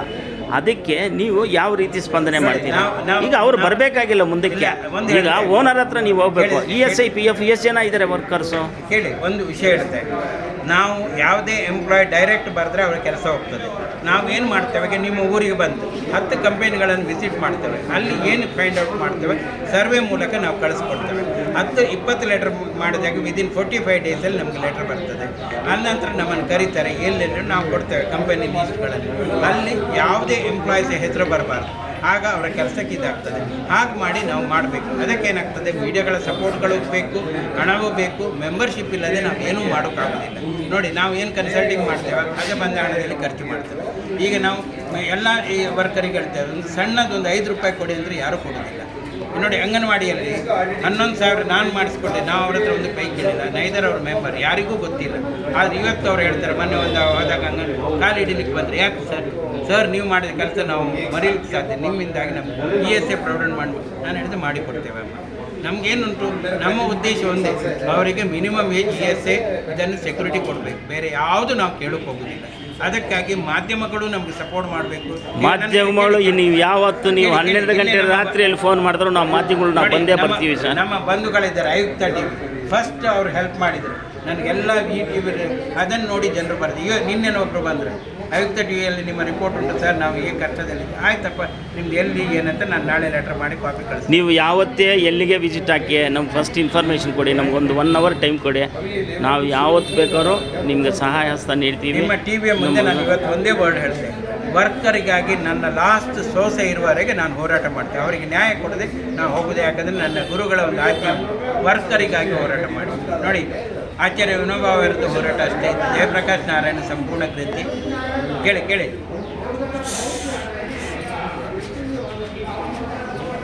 ಸರ್. ಜಯಪ್ರಕಾಶ್ ನಾರಾಯಣ ಬರೀ ಕ್ರಾಂತಿ ಮಾಡಿದರು.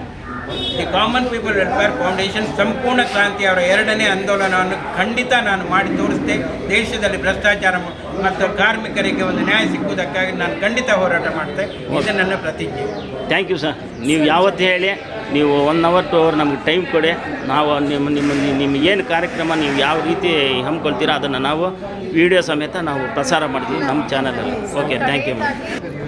ವೇಣುಗೋಪಾಲ್ ಅಂತ ಕಸ್ತೂರಿ ಪ್ರಭಾ ನೀನು ಹೇಳಪ್ಪ, ಅಲ್ಲಲ್ಲ ಹೇಳೋದು, ಹಿಂಗೆ ಹೇಳಪ್ಪ ಅಲ್ಲೇ, ನೀನು ಅವ್ರಿಗೆ ಹೇಳೋದಲ್ಲ, ನಮ್ಗೆ ಹೇಳು, TVಗೆ ಹೇಳು. ಇವರು